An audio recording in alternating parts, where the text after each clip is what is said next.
get into it. It's crime o'clock, yeah, feel that sound. Typically unique when the truth comes out. Tick-tock, won't stop, let the facts talk.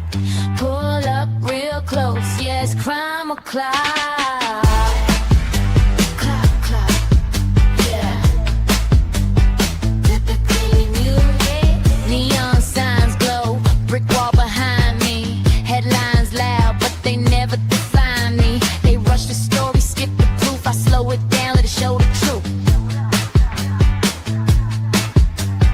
Files on deck, read every line. Timestamps matter, so does time. If it don't fit, I don't force the frame. Ask one question, whole story change. No fear my voice, no need to shout. Paper speaks when you read it out. If the math's off, I'll circle twice. Truth ain't loud, but it ain't nice. Yeah. Read it again. It's crime o'clock, yeah. Feel that sound. Typically unique when the truth comes out. Tick tock, won't stop. Let the facts talk. Pull up real close, yeah. It's crime o'clock. It's crime o'clock. Read it again. They sell a narrative if I sell receipts. Courtroom quiet, but the pages speak. Word for word, no added spin. Let it stand, yeah. Let that sink in. Screenshot save, timeline's tight. Missing pieces keep me up at night. If they say alleged, I say why. If they say case closed, I say try. No rush here, we do it right. Truth don't bend for the likes of hype. If you came for noise, you in the wrong spot. This is evidence, this is crime o'clock. Clock, clock, clock. Stay with me. This isn't background noise. This is pattern recognition. This is documents. This is crime o'clock. It's crime o'clock, yeah. Feel that sound. Typically unique when the truth comes out. Tick tock, won't stop. Let the facts talk. Say it with me now. Crime o'clock. It's crime o'clock. Typically unique. It's crime o'clock. Yeah. If you're here, you're early. If you're listening, you're paying attention. Show starts now.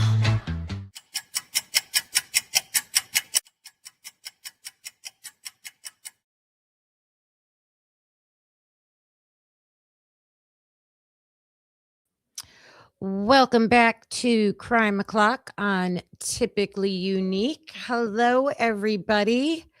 Hope everybody's having a great Friday. It's Friday. Let me know in the chat if you have the day off.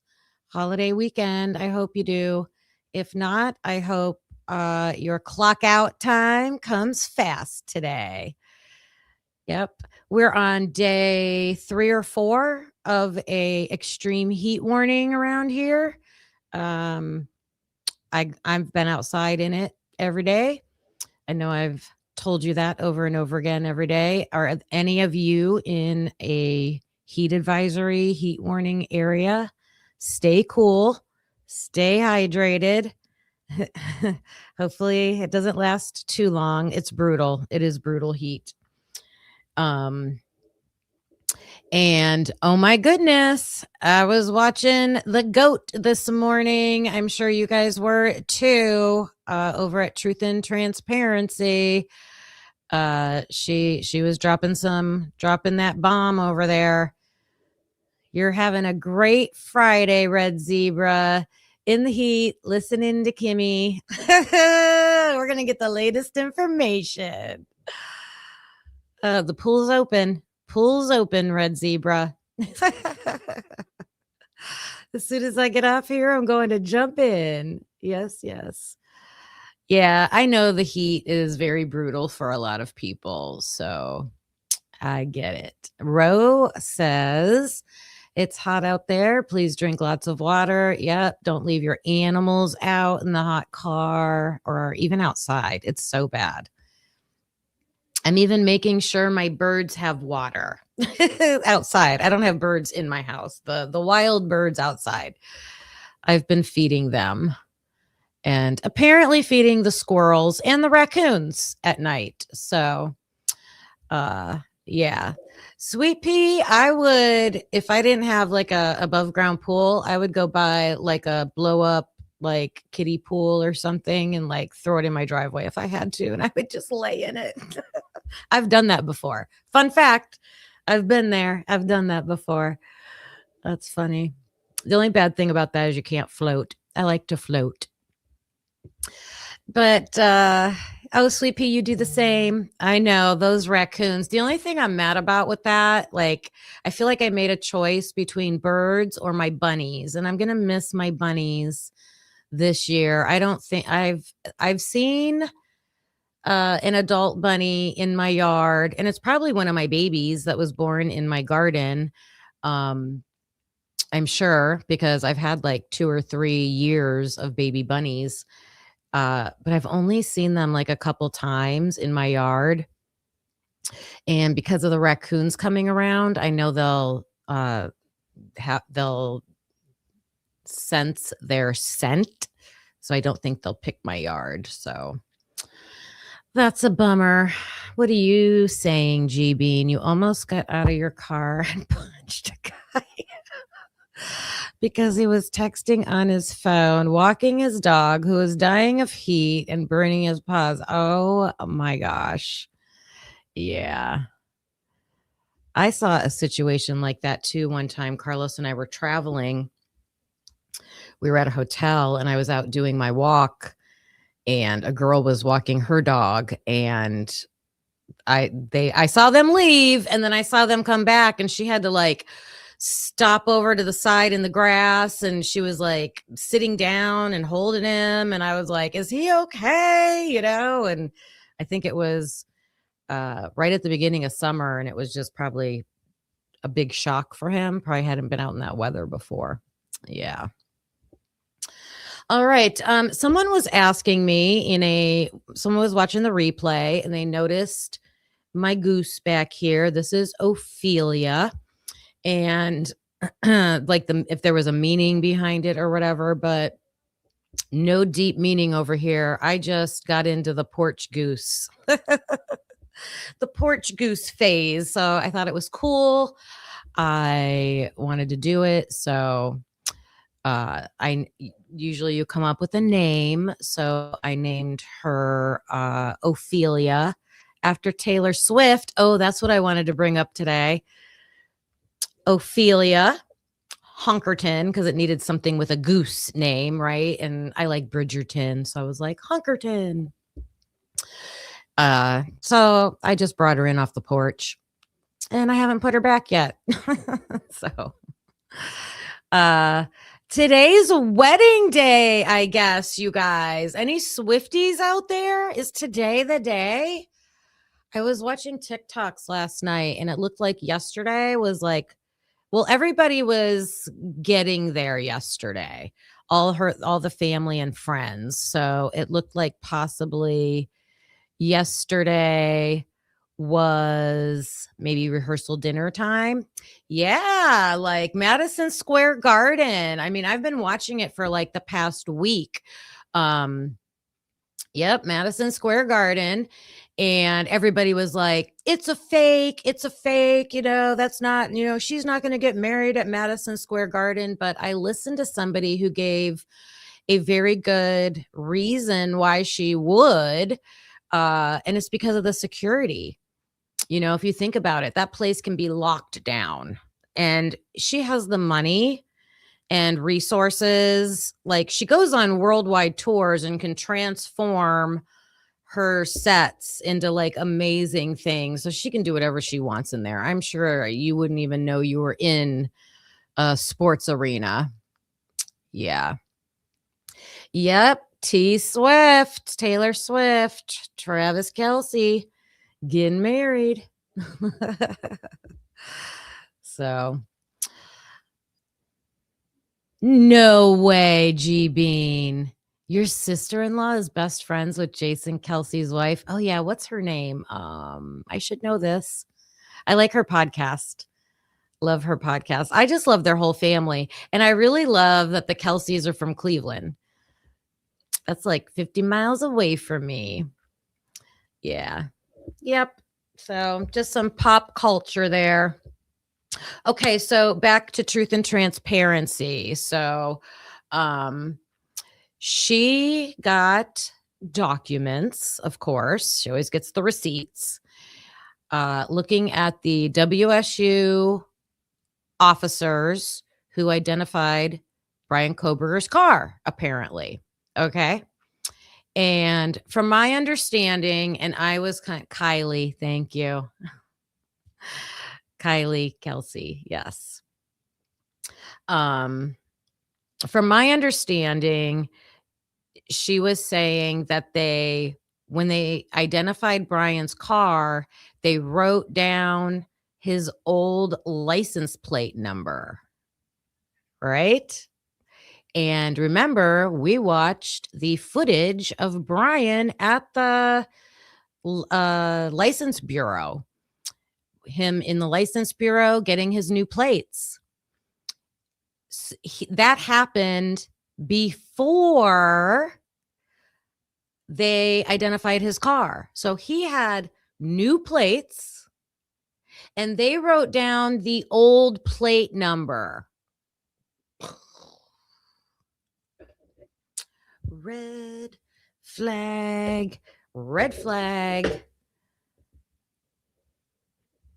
Like, that's crazy. That's like Red flag. such good such good documentation on that. Like, talk about proving stuff. Hey, Kawanda. Gonna say hello to everybody. Yeah, so just think about that for a minute, you guys. How did they know his old license plate number? If they were physically looking at his car and they're like, "Oh, I'm walking," this is their story. I was walking through parking lots and I was just looking for white Elantras. Oh, here's a white Elantra. Let me write down the license plate number. It shouldn't have been the old license plate number. It should have been the new one. Right? So someone's got some explaining to do. So that's going to go with what we're talking about today, because I want to talk about the this system, systemic failure, right? The systemic failure. So we're going to look at the system, the people in the system, because a lot of us that are discussing this are making the same point over and over and over again. It's common sense. You can't have a system without the people to work the system, to be in the system. Someone asked a good question in that chat about how was it worded? It was something about catching the mistakes. How do you catch mistakes like this? Like, oh, I wrote down a license plate number, something like that. I don't know if that's hard. And that's why people are so important, because if you're going to have a person, any person who wants to choose to do something shady, they're going to choose that. And that might be hard to catch. Okay. But to catch system mistakes, you're supposed to design a system where you have checks, like things are getting reviewed and steps are followed and people have to go in and check your work and things like that. So, and when we read the reports, the Moscow PD reports, I was reading them on my channel, and at the end of every single report, I said, this was reviewed by Blaker. This was reviewed by Payne. That person who reviewed it is now taking on the responsibility to approve what was written in that report, right? The other point I wanted to make about these systems was, and this was another point, huge point. We're going to talk about this today, about the date that the probable cause to arrest Bryan, what date was that written on? And I have to double check, but am I correct that it was written after his arrest? Is that true? Is that true? Like, I have it. I've read it a million times. I'm gonna pull it up and double check that date. So, in a system, how can that be allowed? Someone should have reviewed that, or someone should have been following the framework, following the protocols in the system, so that you never make an arrest without having your probable cause already written. Boom. That's what takes care of human error.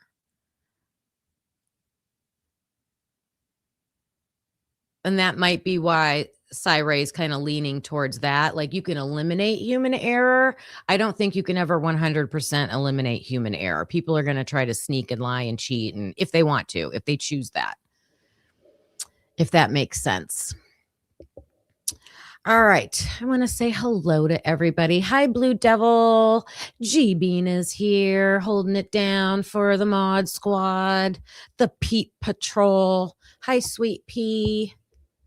Blue-eyed butterfly, so good to see you. Perfectly broken.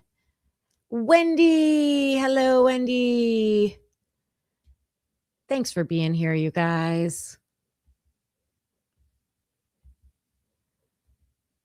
Making sure I don't miss anybody. Ro, I read your comment, but I don't think I said hello to you. All right. And Michelle. Hi, Michelle. All right, let's get into this. You're always peeping around. Make sure you guys head on over and peep that like button, please. And if you're listening on the replay, make sure you also leave your thoughts in the comments, and please hit that like button if you would too. I appreciate it. Okay, so the broken system. We're going to start with how this all began. So I wanted us to listen to what the officials said when they arrested Bryan Kohberger.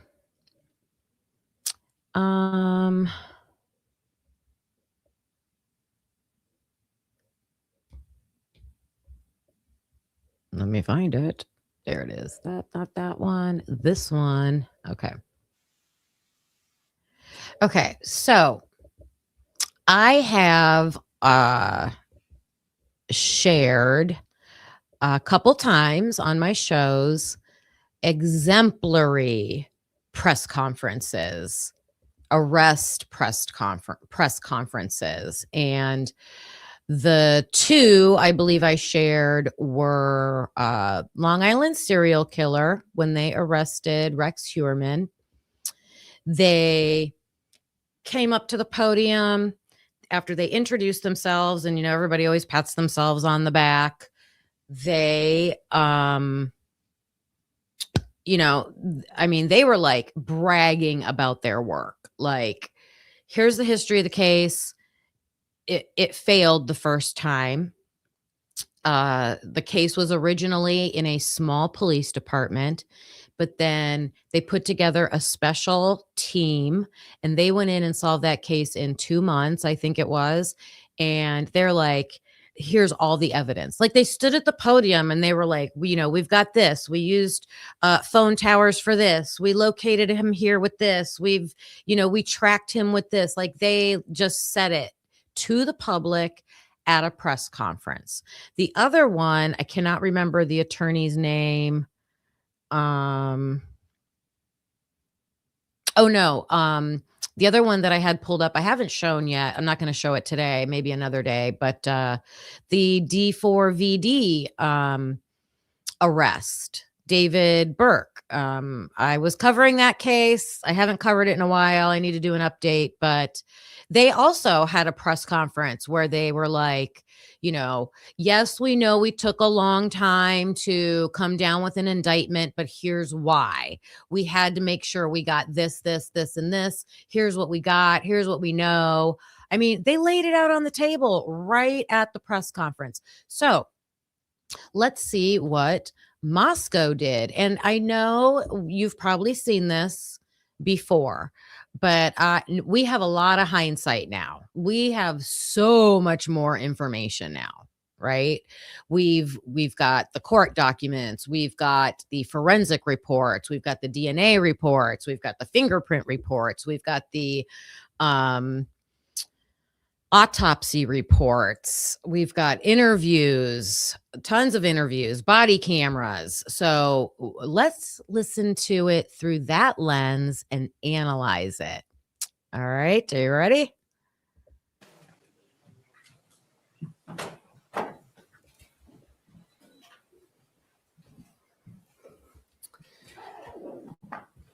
Thank you for coming today. Last night, in conjunction with the Pennsylvania State Police, the Federal Bureau of Investigation, detectives arrested 28-year-old Bryan Christopher Kohberger in Albrightsville, Pennsylvania, on a warrant. Okay, right off the bat, describe his tone of voice, you guys. Describe his demeanor. What does it look like to you? My thing is, there we go. Moscow didn't lay it on the table. They swept it under the table. That's a good one. That's a good one. He's shaky. You can hear the jittery shakiness in his voice. It could be nerves, but come on, dude. Fake it till you make it, right? If this is your first major press conference, I know the whole world's eyes are on you, but fake it till you practice what you're going to say, So why so nervous? Why? You should be confident in your investigation. Warrant for murders of Ethan, Zana, Madison, and Kaylee. I want to personally thank these agencies for their assistance in this case. Kohberger resides in Pullman, Washington, and is a graduate student at Washington State University. We will provide as much information as we can about the extradition to Idaho and the criminal process. However, due to Idaho state law, we are limited in what information we can release today until Kohberger has his initial appearance in Idaho court. I want to express my appreciation to our local community. So right off the bat, very first words out of his mouth, we have to hold stuff back. Very first thing. Not anything about his guilt, not anything about why we arrested him, not first thing I want to get out there is we're going to be holding stuff back. Little did we know, right? Little did we know. The people of Idaho and those throughout our nation who provided information to help us investigate these murders has been very impressive. We've received over 19,000 tips and we've conducted over 300 interviews. To recap this case, on the evening of November 12th, Kaylee and Madison arrived home at about 1:56 a.m. after visiting a local bar and street food vendor. Ethan and Zana were at the Sigma Chi house before arriving home around 1:45 a.m. The two surviving roommates had also been in the community but returned around 1 a.m. So even though they were going out and saying, we need more help pinpointing, where were Zana and Ethan between the hours of 9 and 1, he's saying right here, and so because he said it here in this press conference, that has been the narrative I've noticed in like a lot of the books that have come out, a lot of the TV specials that have come out. If they're going to talk about Xana and Ethan getting home, they're going to use that 1:45 time frame, which if you think about it is about almost 10 minutes before Maddie and Kaylee get home.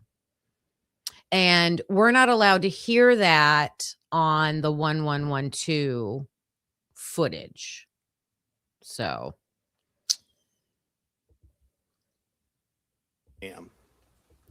On the morning of November 13th, a 911 call was made at 11:58 a.m.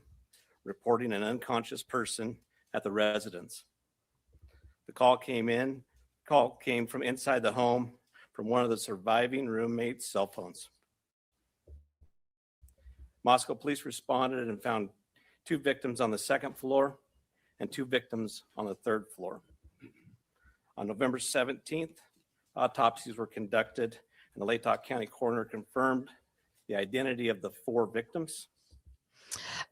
Speaking of the autopsies, I was listening to Bronx Tales last night. Logan had, it was Jeff Gentry, right? Isn't that his name? I know we had him on the verdict room. He was wonderful, wonderful, wonderful. So she was asking him, he's a crime scene person, right? And analyst, crime scene analyst, I think it is. Thanks, G Bean. And they were talking about the autopsy. She was asking him a lot of great questions, things that could affect it. And the date of the autopsy came up, but I didn't hear the question. Not that she didn't ask it. I have to finish it too. I have to go back and look. If the date matters, like how soon should they be doing an autopsy? The murders happened during the night into the morning of November 13th. They didn't do the autopsy until the 17th. That could be typical. I don't know.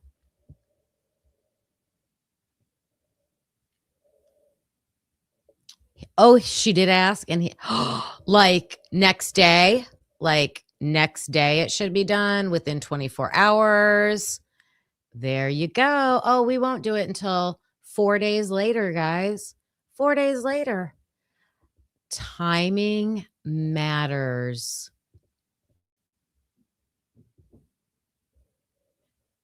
Timing matters. Lots of timing issues in this case, like you bringing up the coroner, not even entering the house until evening time to even go look at the bodies. Timing matters. The sooner the better. For sure. That's, again, common sense. The cause and manner of death was homicide by stabbing. Some had defensive wounds, and each had been stabbed multiple times. These murders have shaken our community, and no arrest will ever bring back these young students. However, we do believe justice will be found through the criminal process. This was a very complex and extensive case. We developed a clear picture over time, and we stand assured that the work is not done. But be assured the work is not done. Oh my! Started. We call that struggling.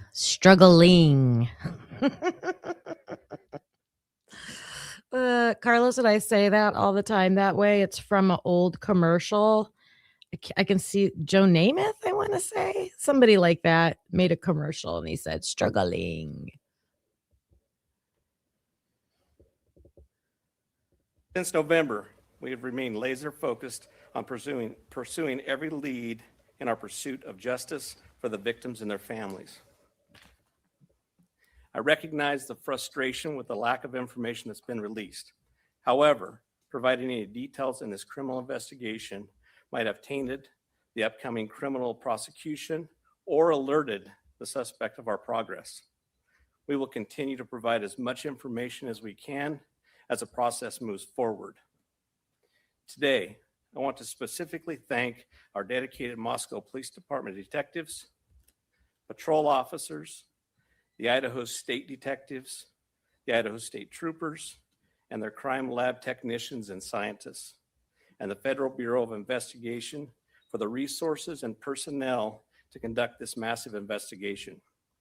It was the dedication of them and the persistence and the numerous hours that led to an arrest.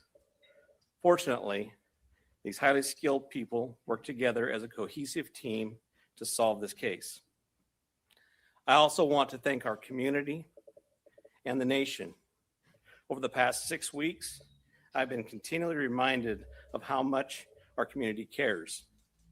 Locally, public support has been exceptional with kind words, food for investigators, and letters of support. You will never know how much your words of encouragement help us through these trying times. I appreciate each of you and each of your kindness. Agencies and individuals from across the nation have reached out to us to express their support to this department. I'm reminded how our Moscow community, our families, and the nation has been impacted by this daily. Finally, I do want to thank our media partners for the help. You kept this in the news. You helped us with tips. Okay, so far, and hello, Sleuther. How are you today? And Mikey Mike, hello. I was cracking up when you called me Tan Kim. I hope Lucy hears that. That's so funny. Oh, now we know he's lying. Yeah, right. So think about what he said so far, besides all the thank yous and everything. He said, don't expect much from us because we have to keep everything, close to the vest or however, it's, we have to protect the investigation. That's what, we can't share a lot because we have to protect the investigation. Okay. And then, oh my God, what was he just saying? I got sidetracked. Let me hear this. Daily. Oh, the media, right? We can't, and this is held true the whole time. We use the media. I mean, we have a whole Dateline investigation, leaker, right? Spread this far and wide. So focus on the media right from the jump. This is the very first press conference after Bryan Kohberger's arrested. And we can't really tell you a lot because we have to protect the investigation. All right. Hello, Governor. How are you, Dago? Finally, I do want to thank our media partners for the help. You kept this in the news. You helped us with tips. You kept things going, and we truly appreciate that. And you are the product of those 19,000 tips that we received, which is an impressive number. I would like to invite. Okay, that statement, I'll turn on the closed captioning too so you guys can see it. But that statement right there makes no sense. That makes no sense. You are the product of all the 19,000 tips that we got. Oh, because the media kept talking about it and saying, hey, we need tips. And remember, some might say, replay it, I will. Some might say that was a strategy. Flood the tip line. Remember that? Flood the tip line. Dago, I'm going to send you the link if you want to come up. If not, no worries. This was so long ago. I think we forget about these things, right? All right, let me rewind it just a little bit. I think I did. Bill Thompson, the county prosecutor, up at this time. Oh, nope. Here. Truly appreciate news. You helped us with for the help. You kept this in the news. You helped us with tips. You kept things going, and we truly appreciate that. And you are the product of those 19,000 tips that we received. I don't think they're the product of those 19,000 tips received. I think they are the vessel that created those 19,000 tips. They're the supplier of those 19,000 tips. They're the creator of it. You guys know what I'm saying? Which is an impressive number. Like, okay, we got 19,000 tips. That's like that, that rap song. Got 1,000 problems, but I got 19,000 tips, and Bryan Kohberger ain't one. Oh my gosh. All right, brace yourselves, guys. Santa. Oh, 99 problems. Yeah. Jay-Z. That's Jay-Z, right? Santa's coming to the stage. Invite guys. Bill Thompson, the county prosecutor, up at this time. Let me find my link. Good afternoon, folks. My name is Bill Thompson. I'm the Latah County prosecutor.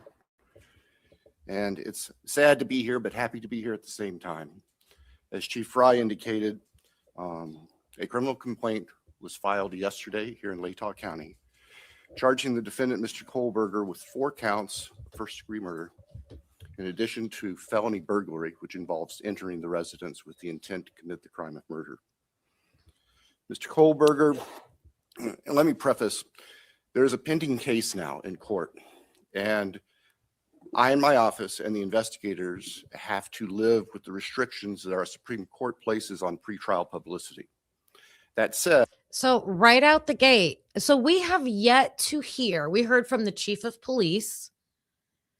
Let me know in the chat, did you guys hear him say one thing about how or why? We'll stick with the why. We need to learn why Bryan Kohberger was arrested. Oh, I just got something from Kawanda. What did you do? Let me see. Did we hear? Now it won't show up. One single thing, piece of evidence, reason why Bryan Kohberger was arrested. Oh my gosh, Kawanda. That's amazing. I'm so touched by that, you guys. Thank you so much. Thank you so much, Kawanda. I'm going to be able to get the book now, you guys. I'm going to order Cyre's book. Thanks to Kawanda here. That's so nice. So nice. And so I'll definitely go over that with you.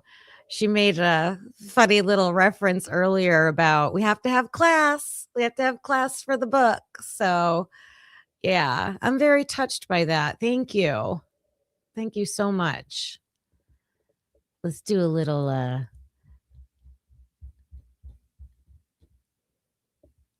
listen. I appreciate you. Thank you. Thank you. Thank you. Thank you. Thank you. Thank you. Thank you. Thank you for the support. Thank you. Thank you. She is a gem. She is a gem. Aw, thank you so much. I don't know how to get back to talking about this now. That took me off guard. Clock it. Yeah. Aw. All right. Oh, here he is. And Dayo's already got his book. He's going to come up with me, you guys.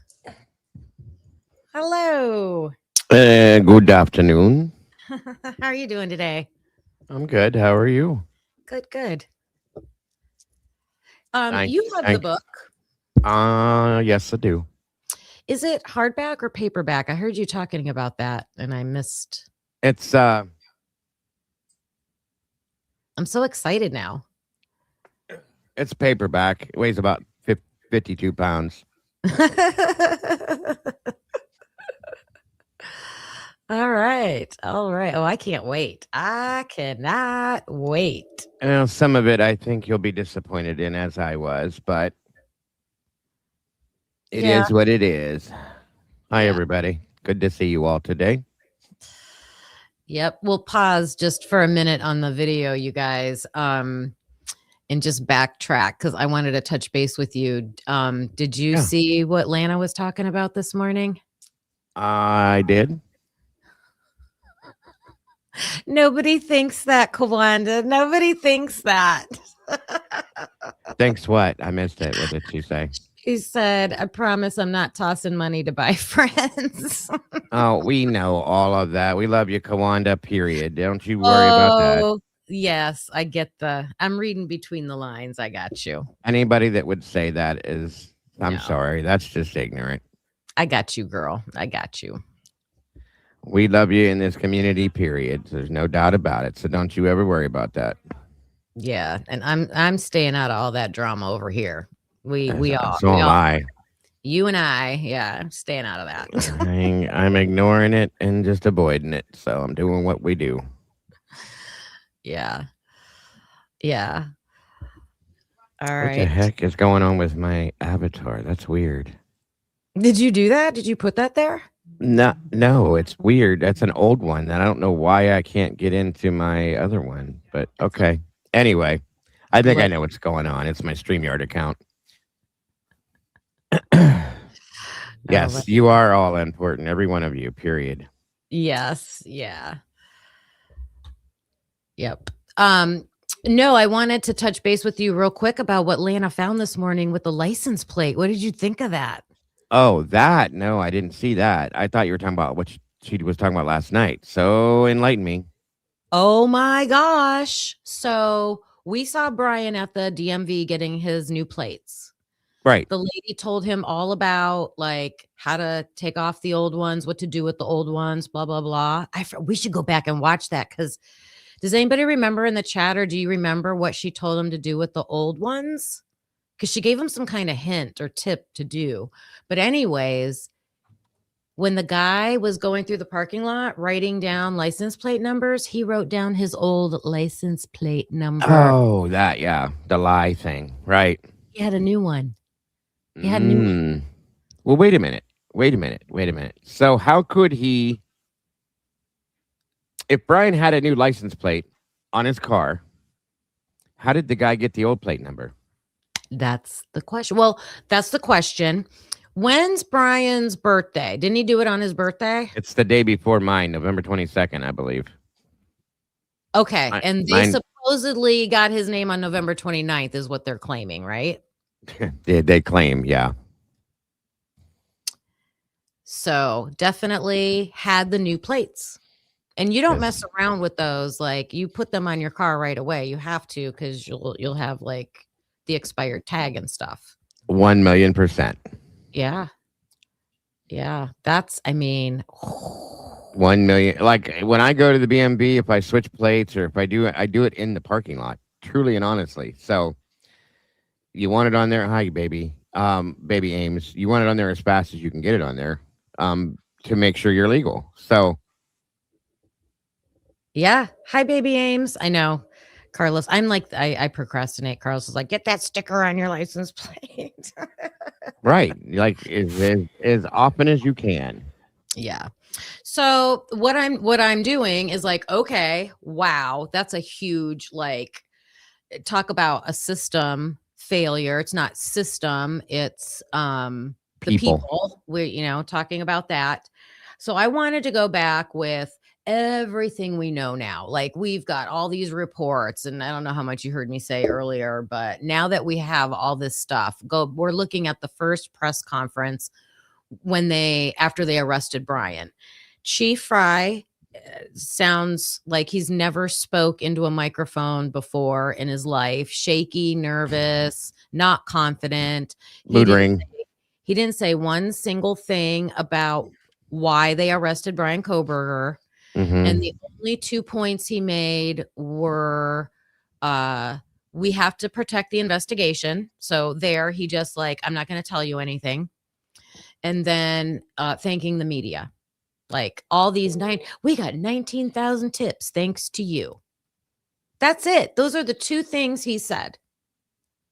And now Santa's coming to the podium. So I want us to analyze and critique this. Well, I what do you get have it. back here? Oh, you have let's look. Yeah, I brought it up for you. You guys remember how far in it was when she told him?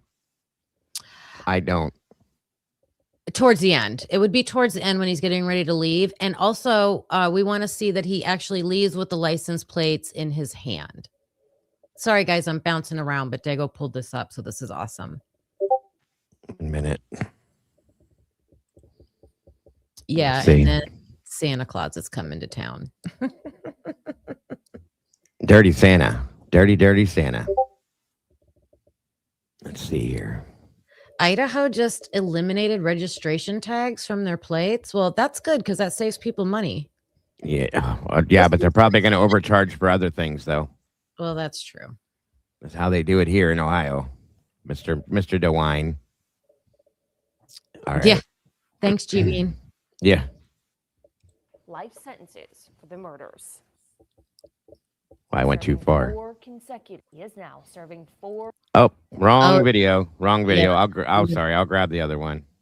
I Okay. have a few of them saved, so it's hard to tell which is which. My apologies. Well, you look for that and I'll play this. We'll just bounce back and forth, you guys. Whatever works for you, ma'am. All right, I Santa. promise you, we will share with you through the court process or otherwise, whatever we are allowed to. I just appreciate your patience on that. The factual basis for the charges are summarized So again, let me rewind this a little bit. He's starting right off the bat with, we're not going to tell you anything. in what's called I promise you that our Supreme Court, I in my office and the investigators have to live with the restrictions that our Supreme Court places on pretrial publicity. That said, I promise you we will share with you through the court process or otherwise, whatever we are allowed to. I just appreciate your patience on that. Liar. Liar. So that's I don't know Travis T logic isms, like what you call things, but to me that seemed like a clarifier. Like for some kind of, like a clarifier. We're not going to tell you stuff because we're going to follow the Supreme Court law. But He's a then liar. we know with our hindsight now that they're going to turn around and they're going to say what they want to say to create the narrative that they want out there in the media. Right. That's what they're going to do. That's what they did. Yes, ma'am. That's how it works here. That's for sure. But he said he promises. Yeah, that's okay. If Look at you what- said right, what a joke. Go ahead. I'm sorry. No, it's just the promise is just as much as it means nothing. Just saying. Yeah. The factual basis for the charges are summarized in what's called a probable cause affidavit that is on file with the court. According to the rules of the Idaho Supreme Court, that is sealed until Mr. Kohberger is physically back in Latah County and has been served with the Idaho arrest warrant. Okay. Hold on. What date was this press conference? What date? Because December 30th? Because I could be wrong. You guys, let me know in the chat. I did not get to hear. What was that? No idea. I did not get to hear all of Lana's video this morning. But I thought she said the probable cause was written way later. Then which time later than when? After the arrest. That's how I gathered it too. Let me see if I found it. Long time back. Yeah. I know I have it in here. I'm going to find it. So if that's true, I'm going to keep looking for that. He just said that they had it on file. Right. Mm-hmm. That's a problem. Yes, ma'am. You are not lying on that one. At time, Yeah.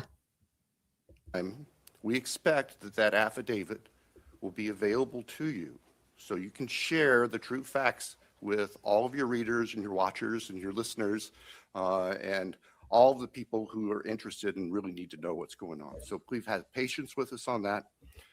We hope to get that to you as soon as we can. You're a liar. As far as Mr. Kohberger, I can share with you that he is a graduate student at Washington State University and has an apartment residence over at Pullman. He has had an initial appearance in front of a judge in Pennsylvania. He is being held without bond, and the warrant from our magistrate judge here also provides for no bond. We understand that he's scheduled to be back in court in Pennsylvania next Tuesday afternoon, and that a public defender has been appointed for him there. The process at this point is, since he was arrested in another state, he has the opportunity to either waive extradition and return voluntarily to the state of Idaho, or if he prefers not to waive extradition, then we will initiate extradition proceedings through our governor's office. If we do that, it can take a while for him to get here. So again, I'm asking for your patience and understand that's just the way the system works. Do you think they were counting on that? On him waiving it or no? No, on him. Wait a minute. On him fighting it? Like not which one is it? Waiving extradition means I'm gonna stay in Pennsylvania. How Yeah. does that work? Yeah. When you waive extradition, it means you're not being extradited to the other state. So fighting it, like I'm gonna stay here. I believe so. Yeah. So do I you think- think they were counting on that so that it would take? That could have taken years. That could have taken years. I think they thought he might. You know what I mean? He might fight it, and there in turn, yeah, that could have taken. You're right. We could still be sitting here waiting for him to. Yes. And then there was nothing that could have been done. He'd have just sat in PA jail, Monroe County, I think it is, or I think that was it. Yeah, he'd have just sat there and sat there and sat there. So he didn't waive extradition, you guys. He said, "Get me back there. Get me back there ASAP," because that was when he said, "I can't wait to be exonerated for this." And he was ready to come back right away to get this moving. And here we sit.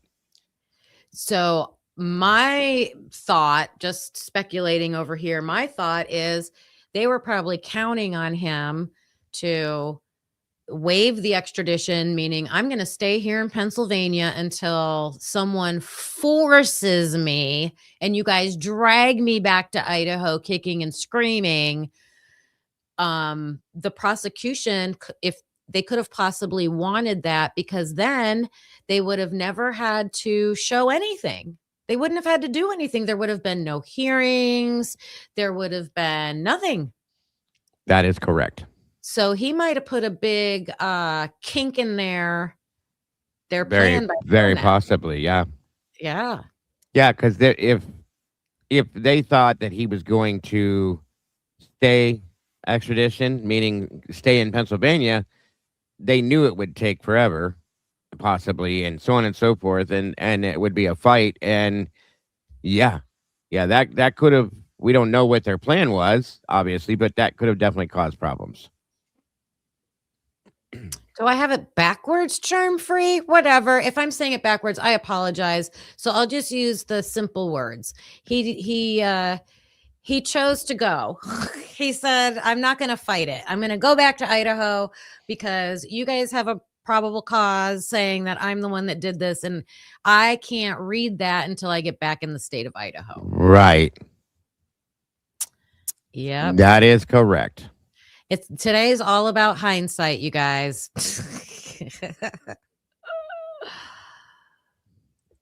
If hindsight was foresight. Yeah.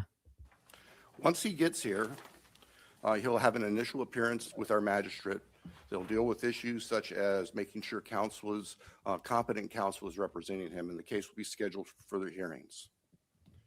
your primary source of factual information is going to be the court record, because that's what the Supreme Court says we need to refer you to. So please pay attention to what's going on in court and have people there to watch and hear what's being said.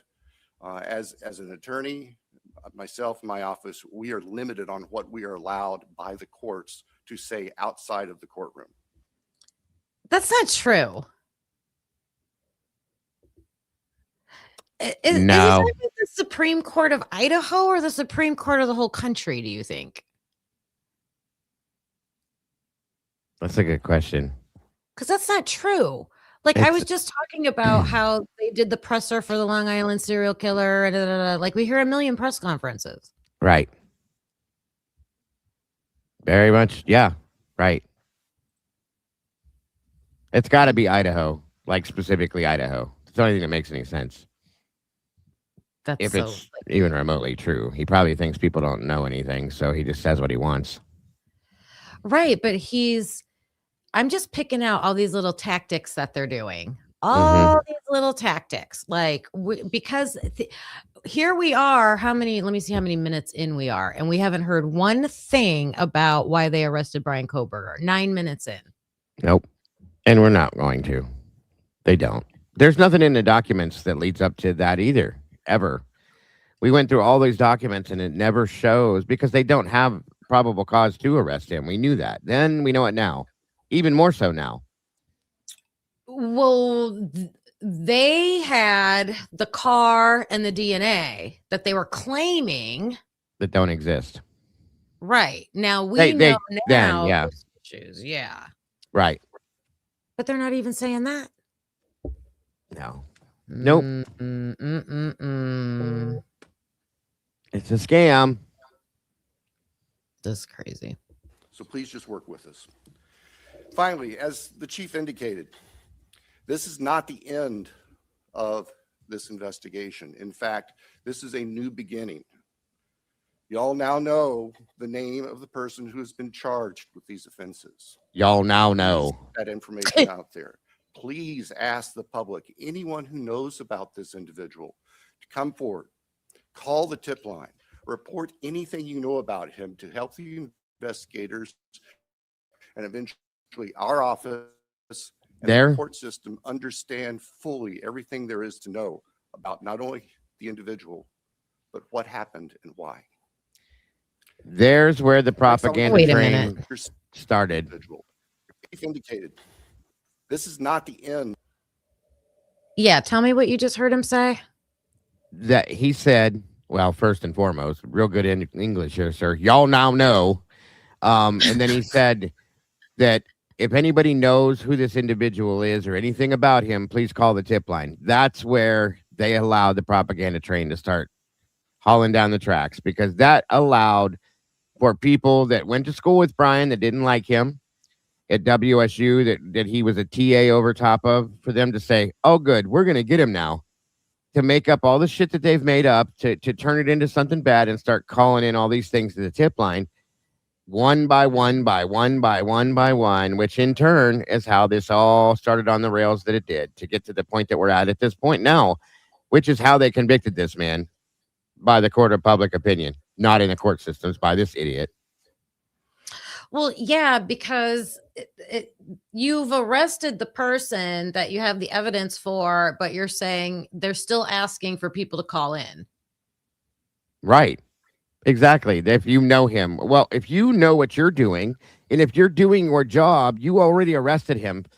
What is your probable cause for arresting him? You don't need anybody to call in at that point. You know who you have and why you have him, so you shouldn't need anybody to call into the tip line. Yeah, tips should be done. That's it. You have the person. Yeah. They used that tip line to create propaganda to monstrosize him and to turn him into a villain. That's what it looks like. That's what it looks like. Exactly what they did. You have your perpetrator. You don't need the tip line anymore. You know, that costs money, manpower, whoever's manning the lines, all that stuff. If you want dirt or whatever on Bryan Kohberger, you go talk to his coworkers, you go talk to his childhood friends. You don't need a tip line. The tip line is what they used to create the case around him, in my opinion. This is my opinion, and mine alone. But that's what I believe they used to create the case around him.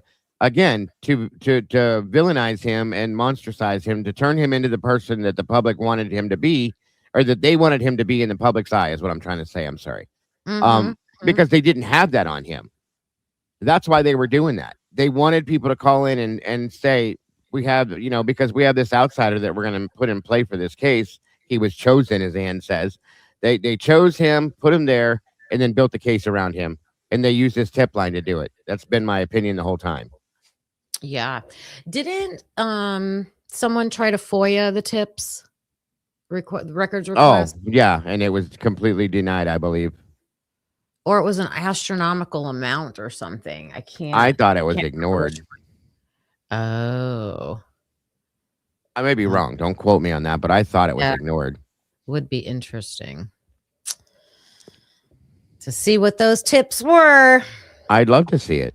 Love to Mhm. see it, because I'm guaranteeing you you'll see everything that was used in that tip line, if you could get a hold of those, pointing to how they created the case. I'm sorry. Yes, Moonlit Baby. Hello, by the way. I thought it was Lana or Jules too. I thought it was Lana too. Yeah. Oh, Jules got Jules answer didn't- to the timeline for okay. What was the answer, which he was? Oh, that it doesn't exist. Yeah, I know. Surprise. Not to mention Jules just dropped yesterday because of Connor showing it. Now there's redaction logs now. So she's going to try to re-FOIA everything based on the fact that there's redaction logs now. And that should be interesting to see how that unfolds. Wait, I don't know. What's a redaction log? It shows everything that has been redacted, how much of it has. So then she can turn around and re-FOIA stuff based off of what it shows within the redaction logs. Oh my God. We'll Hey, see. sometimes you got to play the game, Right. right? gotta Absolutely. Play the game. And knowing them, because I believe the way they're handling records requests, I believe they are not following their state law. I believe Right. that they are, and it's always like open-ended with those. They'll always put a little clause in there that's like open-ended to give you just enough room to overuse it. And I think that's what they're doing, but it's way over the top. Like this is so way over the top with their redactions. So I don't think they're following that. So that I'm wondering, so they don't want to get caught for not doing records requests the right way. So is this their attempt to like take this super long way around? Well, you can get the redaction logs. Oh, that's a good idea, Witchy. Maybe I'll do I'll pull that up someday and we'll study it. We'll do a class on FOIAs. That's a really good idea. How do you hold them accountable? Well, I think one step at a time, like we're doing. Only way we can. That's the only way we can until somebody else does it for real. It's like Survivor. What's their motto? Outwit, outlast, out something. Three things. I don't know. I don't watch it. I'm sorry. Carlos is a big, so he's gonna yell at me because I don't know what it is. Yeah. I never really watched. I think I watched it once or twice, and way back a long time ago. So I don't know. Yeah. But that's what you got to do. Outlast them. It's a good point. That's what I think that they don't anticipate. I think that, and I've said this before, I think that they probably feel like we're going to just walk away at some point because we're going to get tired of the fighting and everything that we're going through. And no, we're a little stronger than that. We're not going nowhere until we decide to go somewhere. It's not going to be because you want us to. Yep. Okay. I pulled up the PCA and it says, can I read this date? The file date. Yeah. Here, help me look at this. I'll share it. Share this one instead. It was December 29th of 2022. Where do you see that at? Right here? Right there. Oh, That's I a can't. 12? It's on the side. It's Yeah, I see it. sideways. The filing date, December 29th, 2022 at 2:52 p.m.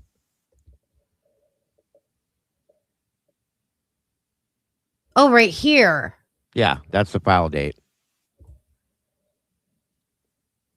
Okay, so then it was done before. Mm-hmm. Okay. All right. Good to know. So I wonder what she was saying they wrote after. Well, didn't they do another one? I don't know. Okay. So There, this was there were two different versions of this. There was this one, and then there was Blaker's version of this as well. They were basically copy and paste. That's what my show was about yesterday. Copy and paste, but they were different. There were differences, and there were things that were wrong. So yes. okay. All right. Well, what he's saying right here so far, they did do it the day before. All right. Right. Of this investigation. In fact, this is a new beginning. Y'all now know the name. This makes no sense. This is not the end of this investigation. Yeah, it is. You arrested somebody. Listen, you guys, let me let it play for a second. Indicated. This is not the end of this investigation. In fact, this is a new beginning. Y'all now know the name of the person who has been charged with these offenses. Please get that information out there. Please ask the public, anyone who knows about this individual, to come forward, call the tip line, report anything you know about him to help the investigators and eventually our office and the court system understand fully everything there is to know about not only the individual, but what happened and why. Wait a minute. Hold on. We don't know how to do our job, so please do it for us. Yeah, right here. Individual, but what happened and why. What? Wait a minute. Listen to what he says. Call the tip line. Report anything you know about him to help the investigators and eventually our office and the court system understand fully everything there is to know about not only the individual, but what happened and why. And this is where all the stuff from WSU came into play. Every ounce of it. I'm telling you, this is how they built the case around him. Aren't they supposed to know This- what this he ma- did and why? Well, you would think that they would have that information already since they arrested him. No, Yeah. that's how this dirty son of a bitch, excuse my language, because I can't stand him. That's how he works. This is what he does because he doesn't know how to do his job. So, sorry for my language. Oh my God, oh my God. Forget where I'm at. I could forgive this statement. Like I could understand because he's saying like if they don't know a motive, right? You might not know a motive. That people could maybe help with that if they know that. But in order to do this, you should have started with here's why. It's their responsibility to say here's why we arrested him. They should have said why not come to the podium and say we have a knife sheath that his DNA was on and we matched it to him, so we're arresting him. And we've identified his car and we've got it on, I'm making up a number, 8 cameras. And, you have to give some information. And the chief didn't do it and he's not doing it. Interesting. Yes, ma'am. Are you okay? I didn't hear what you said before you. Yeah, I'm good. I'm good. Okay. Sorry. I thought you walked away. No. I was You rage just quit? you I was trying not to interrupt you because I do that from time to time. I don't mean to. Just letting you say your stuff and then. You're And good. it- I'm sorry. I talk too much. No, it's your show. What are you talking about? You talk too much. You're supposed to. Oh my God. No, I fully agree with you. And it's just I'm some people may disagree with me. I think that, like Ann said, Bryan was chosen for this for whatever reason. They chose him. It is what it is. And once they did that, including the DNA, they created the DNA. If you listen to how Audrey from Glitch DNA explained it all, she's right. They created the DNA and they built a case around him. Take all that away. Take away all of this, what they probably received from the tip line. Okay. And then take away the DNA that is not his, in my opinion. Okay. Take all that away. What do you guys have? What is left? Nothing. And that stuff in itself is all a joke. It's not real evidence, folks. It's not. It's a bunch of people saying he was weird. Mm-hmm. That doesn't make him a serial killer or a mass murderer or whatever you want to call him. He's not a serial killer, or whoever did this is not a serial killer either. Okay. It doesn't make that any of that, but that's what they did. And they kept repeatedly putting out datelines and nightlines and 2020 and 60 Minutes episodes, pushing and pushing and pushing and pushing this train of propagandized bullshit about him until the whole world saw him as this monster and villainized him to the point where the public convicted him. They did nothing. The prosecution, we know, did nothing. They had no case. They did nothing. And this is the only way this was going to happen. And they knew that. So hence the reason why they offered, the defense did not go get it and ask for it. They offered a plea deal. Oh, I have a whole thing about that too. I'm going to pull that up since you brought that up. But I hope I read this. I truly hope all this gets justice, though. Blue-eyed butterfly. Amen. Yes. Yeah, we'll see. I have a feeling I probably have too much stuff planned for today, but I have a video that I thought did a good job explaining why he stayed silent and why we're not hearing anything from him. But you just mentioned the plea deal thing. So Right. I just did a quick little just Google search. Okay. So let's just see what, the AI bot on Google says. Who usually initiates a plea deal? The prosecuting attorney usually initiates a plea deal. Okay. So then, Yep. Idaho's always different, right? And then let's see. Why do they usually do it? They evaluate the strength of their evidence. We know when they have a weak case. When they have a weak case, they'll do a plea deal. Standard operating procedure, you guys. It's just a standard operating procedure. It's like, we'll see if we can just avoid court and just, get it's a win. It's a win for the prosecution if they get a plea deal. So then what was this one? It saves them the money of going to trial too. Yeah. So then this one said that either the prosecution or the defense can initiate it. So they could, like the defense could, but it said it usually, so typically, you guys, it would be the prosecution would make an opening offer. Okay. They're going to make the opening offer. Yep. The defense can initiate negotiations if they spot weaknesses in the state's evidence and they want to mitigate potential penalties. And that's the other thing Bill Thompson says after the sentencing was that we didn't negotiate anything. Yeah, you did. You took the death penalty off the table. Bingo. So even if Anne was the one, so I guess my conclusion with that is it's more likely the prosecution who would initiate it. That there's a higher likelihood of that. And if there was a chance that Ann Taylor did, it would be to get the death penalty off.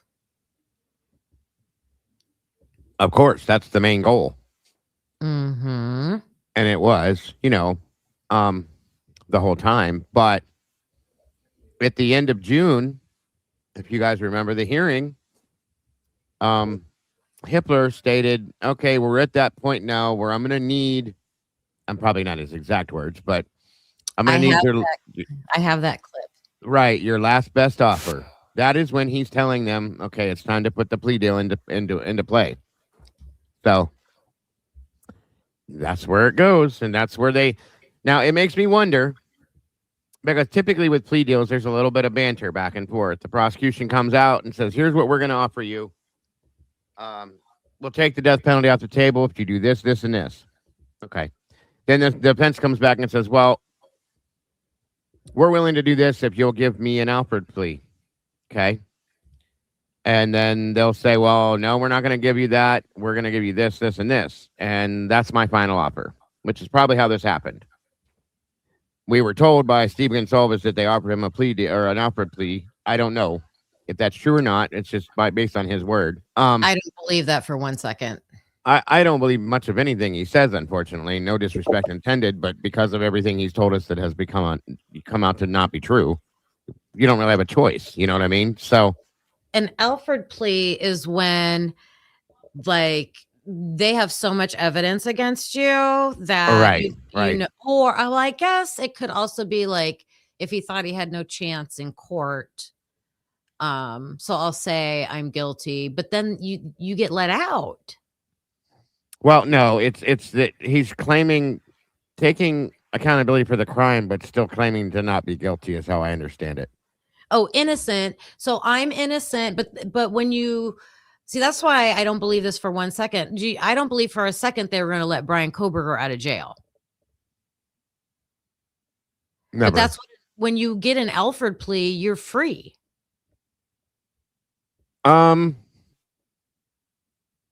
what that is. You get an Alford plea is I'm going to get out and go home, but I'm innocent, but I'm maintaining my innocence, but I know you have enough evidence against me or something like that. I don't know. No, I don't think they let you out. I think that what it does is it gives them the conviction, but you're still allowed sorry.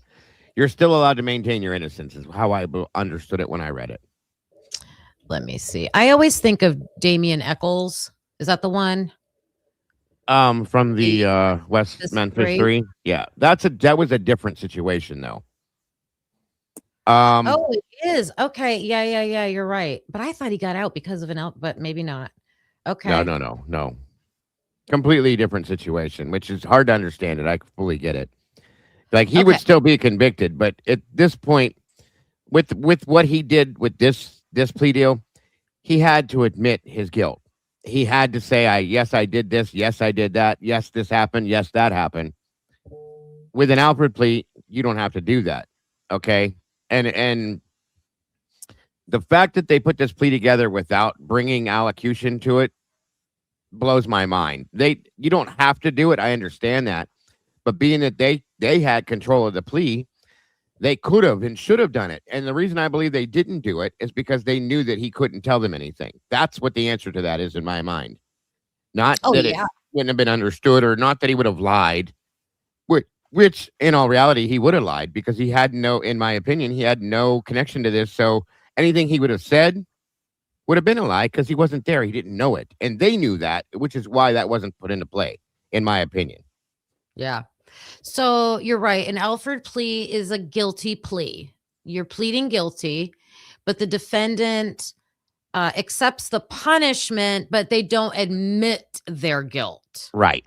So maybe he did want that, but they were like, no way. Yeah. And you can't force allocution in Idaho, but they could have structured the plea deal with allocution involved in it, is what I'm saying. They could have made the plea deal, which wouldn't be forcing it. They'd be giving him that with the plea deal, but they didn't even attempt it, in my opinion, because they knew, based on the stupid answer they gave us about that, they knew that he couldn't give any answers to it in turn. If it came out later down the road that if he did say something during allocution, it would have been a lie, which could have voided the plea. They would have lost out on that too. This is, again, my opinion based on what I know. Yes. Yes. All right. So I've got the clip where Judge Hippler says, Bryan Kohberger. hold on. Those are important Yeah. things that Go ahead. No, go ahead. Oh, what is allocution? I was just going to answer that for Beck. Basically, it's just when you have to like tell some information from the, like, I killed him for this reason, or this is where the murder weapon is. This is why it happened, when it happened. You have to like give some details about the crime. So, Yes. That's, yeah. Give the details about the crime. Yep. right. I'm sorry. I didn't mean to like step on that. Oh, no. I want to answer Yeah. the chat. And like I said, if he would have spoke on it, it would have been untruthful. So therefore, it would void the plea. If it came down the road to be found out, it would void the plea because none of it was truth. So they knew that, in my opinion, and that's why they did what they did. Yep. Sorry. Hello to everybody joining in. Hi, Becky. Thanks for those definitions. Yep. All right. So I think what happens right here in this hearing, and this is the June 18th, this was the last hearing before the plea right here. And I think what the judge does might fall under that umbrella of the misconduct, miscarriage of justice, not misconduct. Yes, Miscarriage ma'am. of justice, which is the new, like, it opens up the appeals options that that didn't exist before that Hunter decision. the gravity of what they have to say can't be known to our experts until we have the opportunity to fully understand those things. And we continue to work on access to witnesses and access to additional information. Your Honor, I want to touch on just a couple of points. One, when the court considers a continuance and considers whether Bryan Kohberger's rights are violated, his right to a fair trial, his right to confront witnesses and evidence against him, his right to present a full defense, and his right to effective assistance of counsel are implicated and laid out in our motion to continue. The ABA guidelines require us to do a full investigation. It's not going scorched earth to understand Bryan Kohberger's full life history. These are things that are required. And we've done everything that we can. We have had a mitigation expert on the case. This is 2.5 years into a case, and the average for capital cases is 3.5 years in federal court, in federal court. which moves at a snail's pace in its best day in regular cases. I'm not a practitioner in federal court, so I don't have any basis to talk to the court about that. But what I can tell you is that a capital case where we have a client and we need to investigate both the merits phase and a penalty phase at the same time takes time. In any case, it takes time to do that. In this case, with the high profile nature and having people decline to talk to us presents a whole set of challenges that we have to find a way to work through.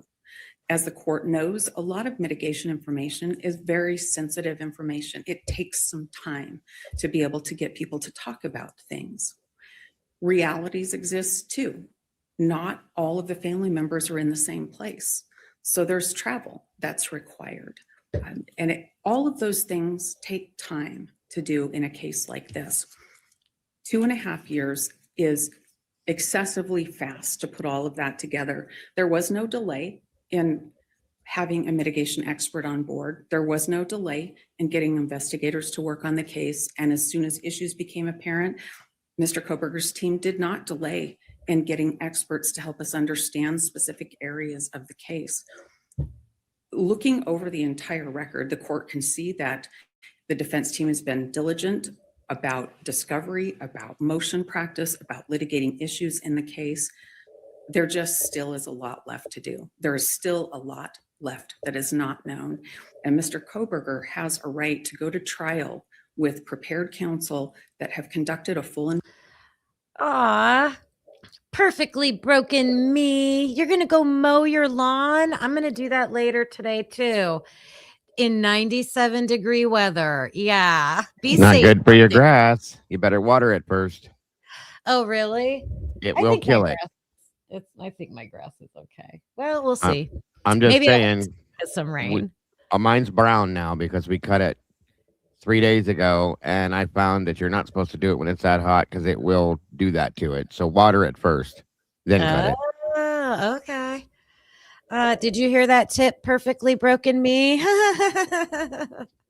Yeah, I talked to the landscaping guy that cuts my neighbor's grass, and I was like, he said my son was out there cutting the one corner of the front. And he's like, "Did you guys water that first?" And I was like, "No." He goes, "It's going to turn brown. I promise you." Yeah. And it'll die. And I was like, he goes, "It's too hot and it dries up so fast it absorbs all the water that's in the ground and it dries everything out and it will die."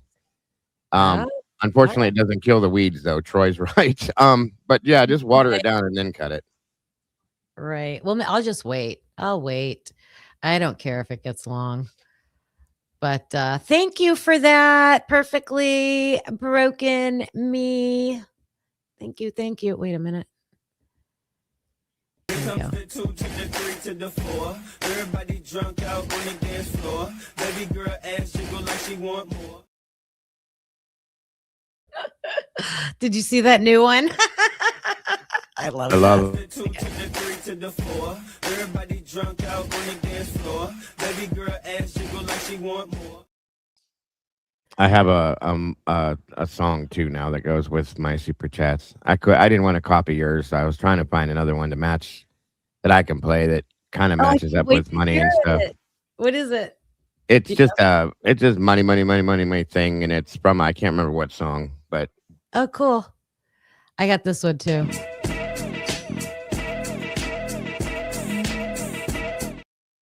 I like that one better.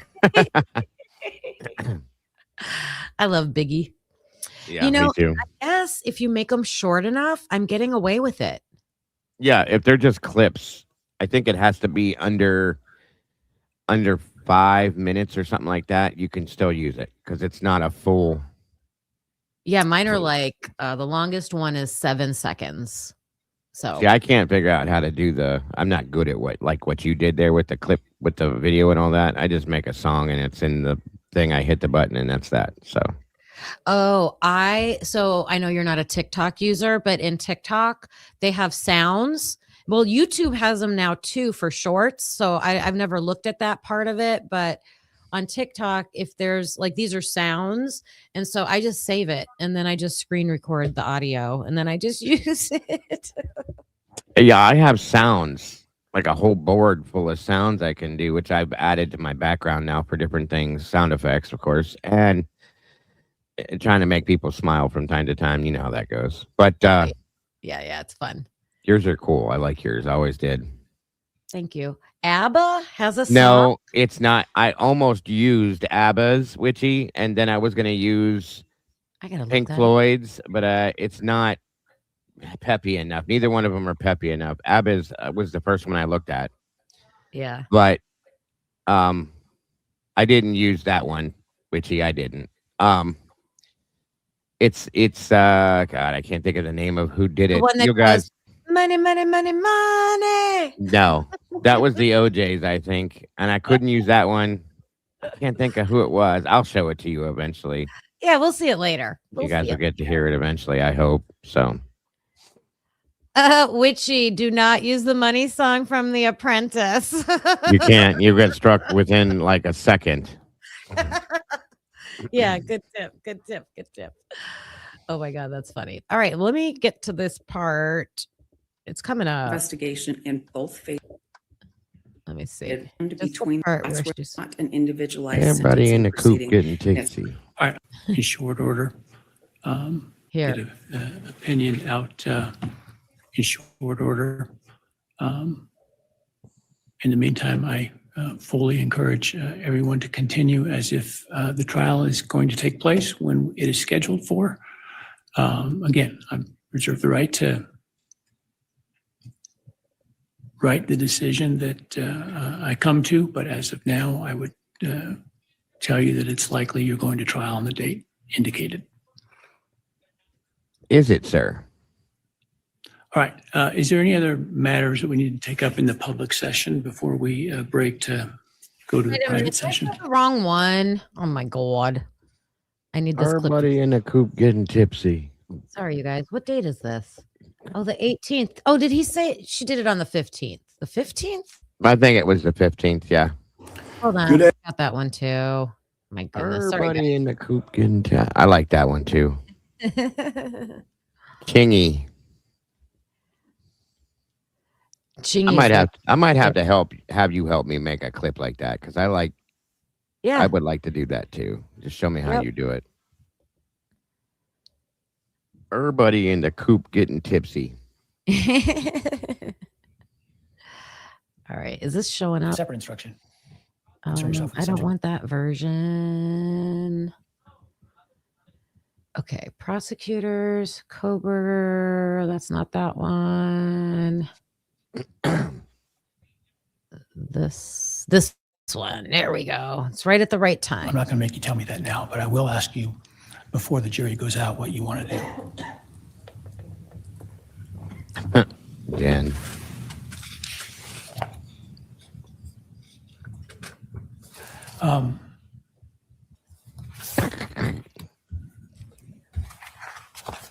Jen is killing me today.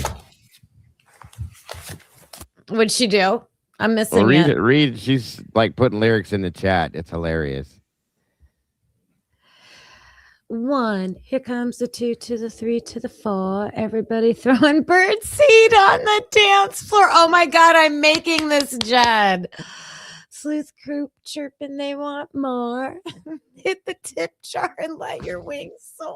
Oh my She's killing me today. It's hilarious. God. That is great. Oh my gosh.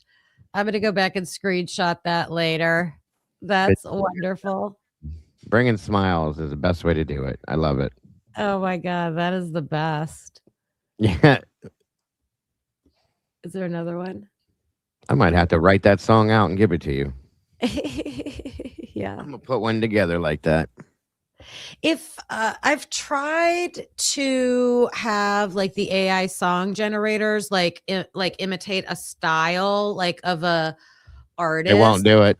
It won't. It won't. So that's No, because I was gonna rewrite Baby Pain for Baby Ames because she likes that song and just play it out that way, and it won't let me copy it based off of other songs that have a same type sounding stuff. And yeah. I've tried with the style of it, it just won't work because Yeah. it's too copy. Like I was gonna do one for Fizzy. Remember the Sickness from Disturbed? Uh-huh. That one. I was gonna rewrite it with the background of Sickness for the Fizzness, and I tried it and tried it and tried it. It wouldn't do it. So it's Oh, like, that now would forget it. so So good. Yeah, that would have been so good. right. Yeah. Jen's so awesome with those. Her little sayings. I love it. She's quick too. Yeah, that was fast. That was fast. Good stuff, Jen. I'm going to hand you another piece of paper that I would like to get back from the defense sometime in late June or early July, which is a declaration of last best offer. There you go. There you go. There. And what date was this? This is May 15th, 2025. So here, one more time. This is 2 seconds. You sounded like Kathy there. Listen to what he said. Oh, I did. I'm going to hand you another piece of paper that I would like to get back from the defense Another piece of paper that I would like to get back from the defense. I'm going to hand you another piece of paper that I would like to get back from the defense sometime in late June or early July, which is a declaration of last best offer. In other words, identifying whether the defendant received an offer and whether he has accepted, rejected, et cetera.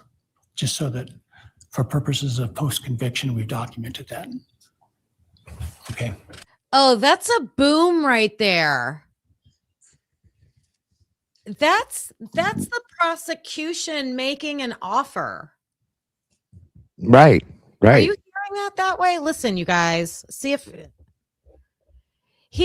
so here's the judge basically mandating the defense to fill out a paper, and the paper is a declaration.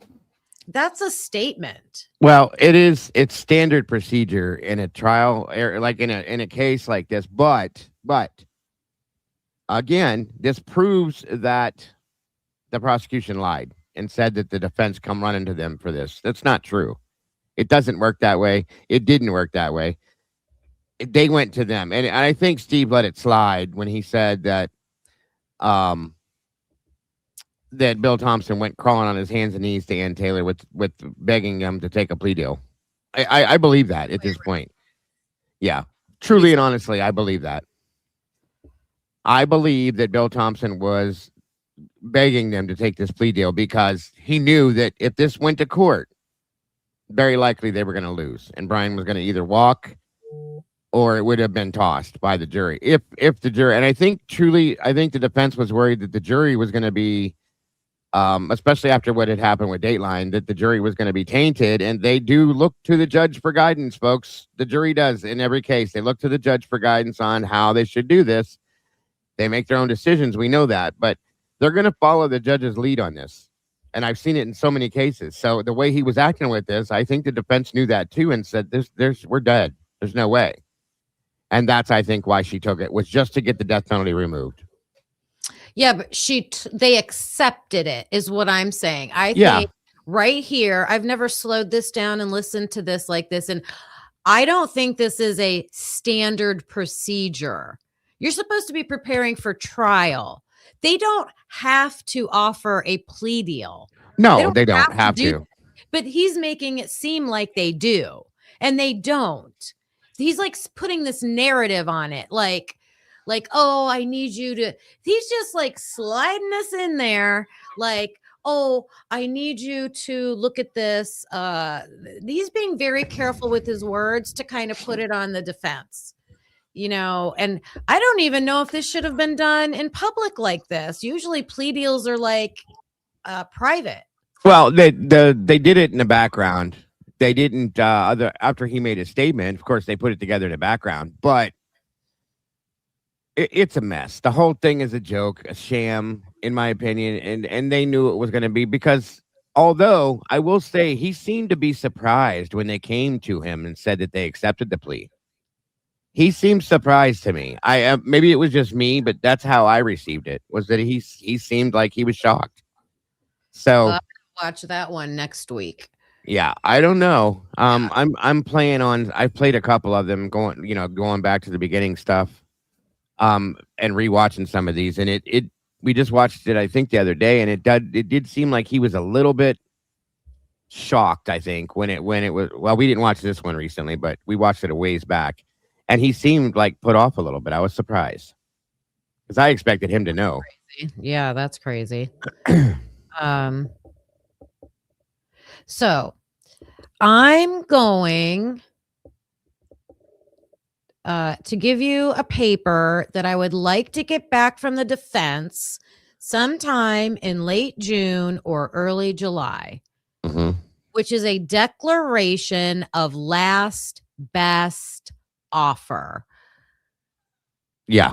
To me, this is a paper that the prosecution has filled out and given to the judge, and with an offer, and we'll take the death penalty off the table if you accept a plea deal. And then giving it to the defense to go over, like he just said, that I would like to get back from you. Mhm. In other words, identifying whether the are you doing? defendant, hold on. Identifying whether the defendant received, accepted, or rejected. So that's where I'm like, I don't feel like this is a blank piece of paper that the defense is getting, like, hey, make an offer to the prosecution. He's saying you have to accept this or reject this. So I think this is proof 1,000% that the prosecutors made the plea deal. Oh, by 99.9999%. Yes, ma'am.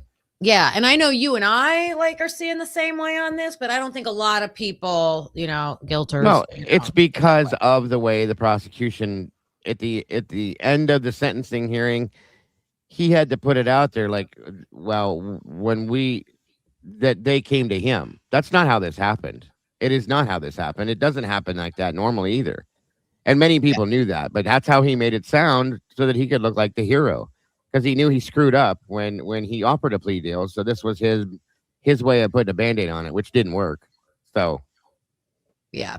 I don't know if this was the alternative perp hearing. I don't know. No, because that one was behind the scenes. It was not out to the public.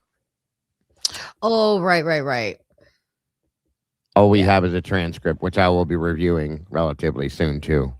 Okay. Yeah, what do you guys think in the chat? Do you think that this proves that the prosecution was the one that did this? Yay. For purposes of post-conviction, we documented that. Okay.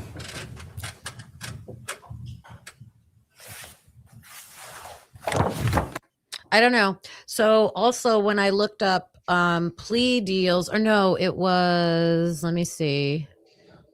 I don't think I have it up anymore. I was looking up the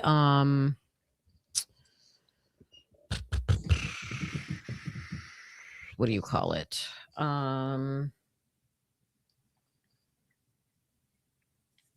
reference to what? Let me think. I've had so many things open today. I'm drawing a complete blank. Wait, is this it? Miscarriage of justice. I do have it. Yeah. So let's look at this, you guys. Miscarriage of justice. This is the new way that possibly there could be an appeal, I think. A lot of people interpret this a little bit differently. So if you have a wrongful conviction, I don't want the search bar. Let's see. Wait a minute. What did this do? This isn't the one I looked up. Oh my God.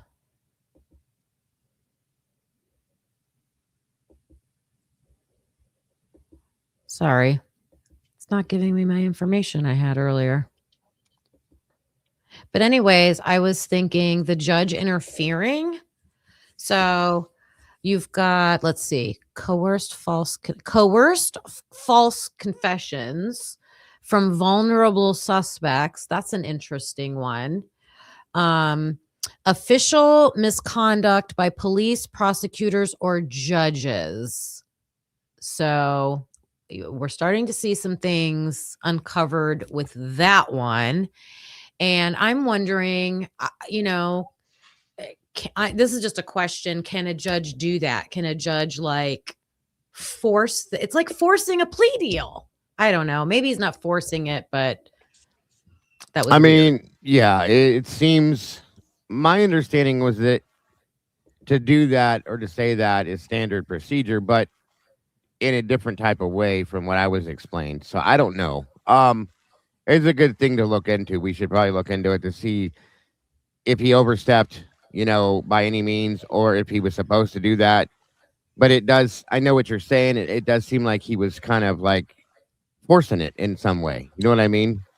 I guess my understanding, and I was reading about this, I don't have it pulled up right now, but my understanding was that's not for a judge to get involved in. That is between the prosecutors and the defense. They Mhm. do that. The judge has they work it out between each other, and then they go to the judge and say, hey, we've come to this Yeah.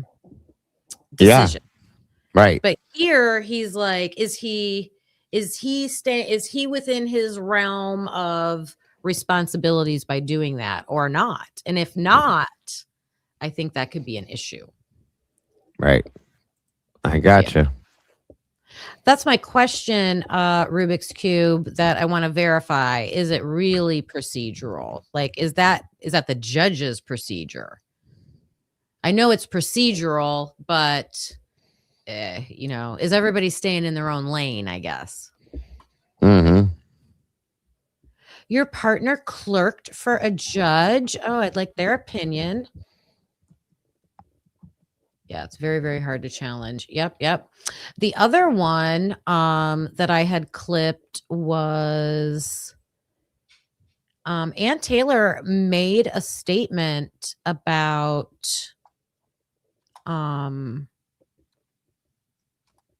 ineffective assistance of counsel. And that was in the June 18th hearing. Yeah. I think. So I wanted to listen. Not the whole Yeah. thing. It's really hard to challenge a judge on anything. It really is. They very much can get away with about almost anything. You really got to have some serious evidence and like really strong proof to challenge anything with judges. It's a pain in the butt. It really is. I was thinking about that. Like, why do we treat them with such high regard? Like, why do we have to like stand when a judge enters a room and your honor and like all of this? Like, it's just job. I guess it's based on respect earned for what his job is. See, that's what Miss Kawanda had stated something in our chat. Actually, it might have been on our panel once about him, and I was curious. And it related to this. She brought it up then, and I forgot what the hell she said. That's why I asked if she was still in here, if she could repeat that statement, because it made sense with this.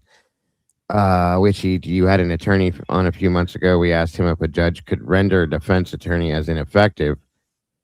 The attorney said there is no mechanism, but right. It's very hard to challenge a judge. That's the problem. It shouldn't be that hard. They should have to. That's what I'm saying. Yeah, they're not above the law. No, in fact, they should be held to stronger standards than most and accountability, and they're not. I don't think judges have gotten in trouble. Yeah, they get in trouble. They get in trouble. You just have to have a lot to prove it, unless it's blatant, like the judge stands up and does something that is so far out of whack that it's right there. But yeah, most of the time it's very hard to point it out. You know what I mean? To get it. There she is. Do you remember, Kawanda? It was a while back. You had been on our panel, and we were talking about Hitler. I'm pretty sure it was you, and you had brought something up about challenging him, or any judge for that matter. I can't remember what you had said, but it was involving this, and it was an interesting point she had made. I can't remember to save my life though. So this whole conversation started, Kawanda, because I was like, why are judges so like revered and have to be like honored? Like we have to say, yes, your honor. And we have to stand when they walk into the room and like all this stuff. And I'm incredibly condescending at times. Really? I didn't say anything condescending. You asked chat what we think. Sorry for my comment. Wait, I'm pretty sure we went over this before. but I can't remember exactly. That wasn't it. I'm trying to see what I said. Oh, it's procedural. Yeah. Right. Yeah. And I it wa- didn't say anything condescending. I was like not explaining. at all. Not even close to condescending. Yeah. It was involving Judge Hippler, Kawanda. It was one of the times you were on my panel. We were talking about him and how to challenge a judge and stuff like that, and how they should be called out for doing things the wrong way. Stuff like that was what it was. I can't remember exactly word for word. It's been a while now, but it was a really interesting point that you would make, and I can't remember it to save my life. So that's why I had said that. I'm sorry.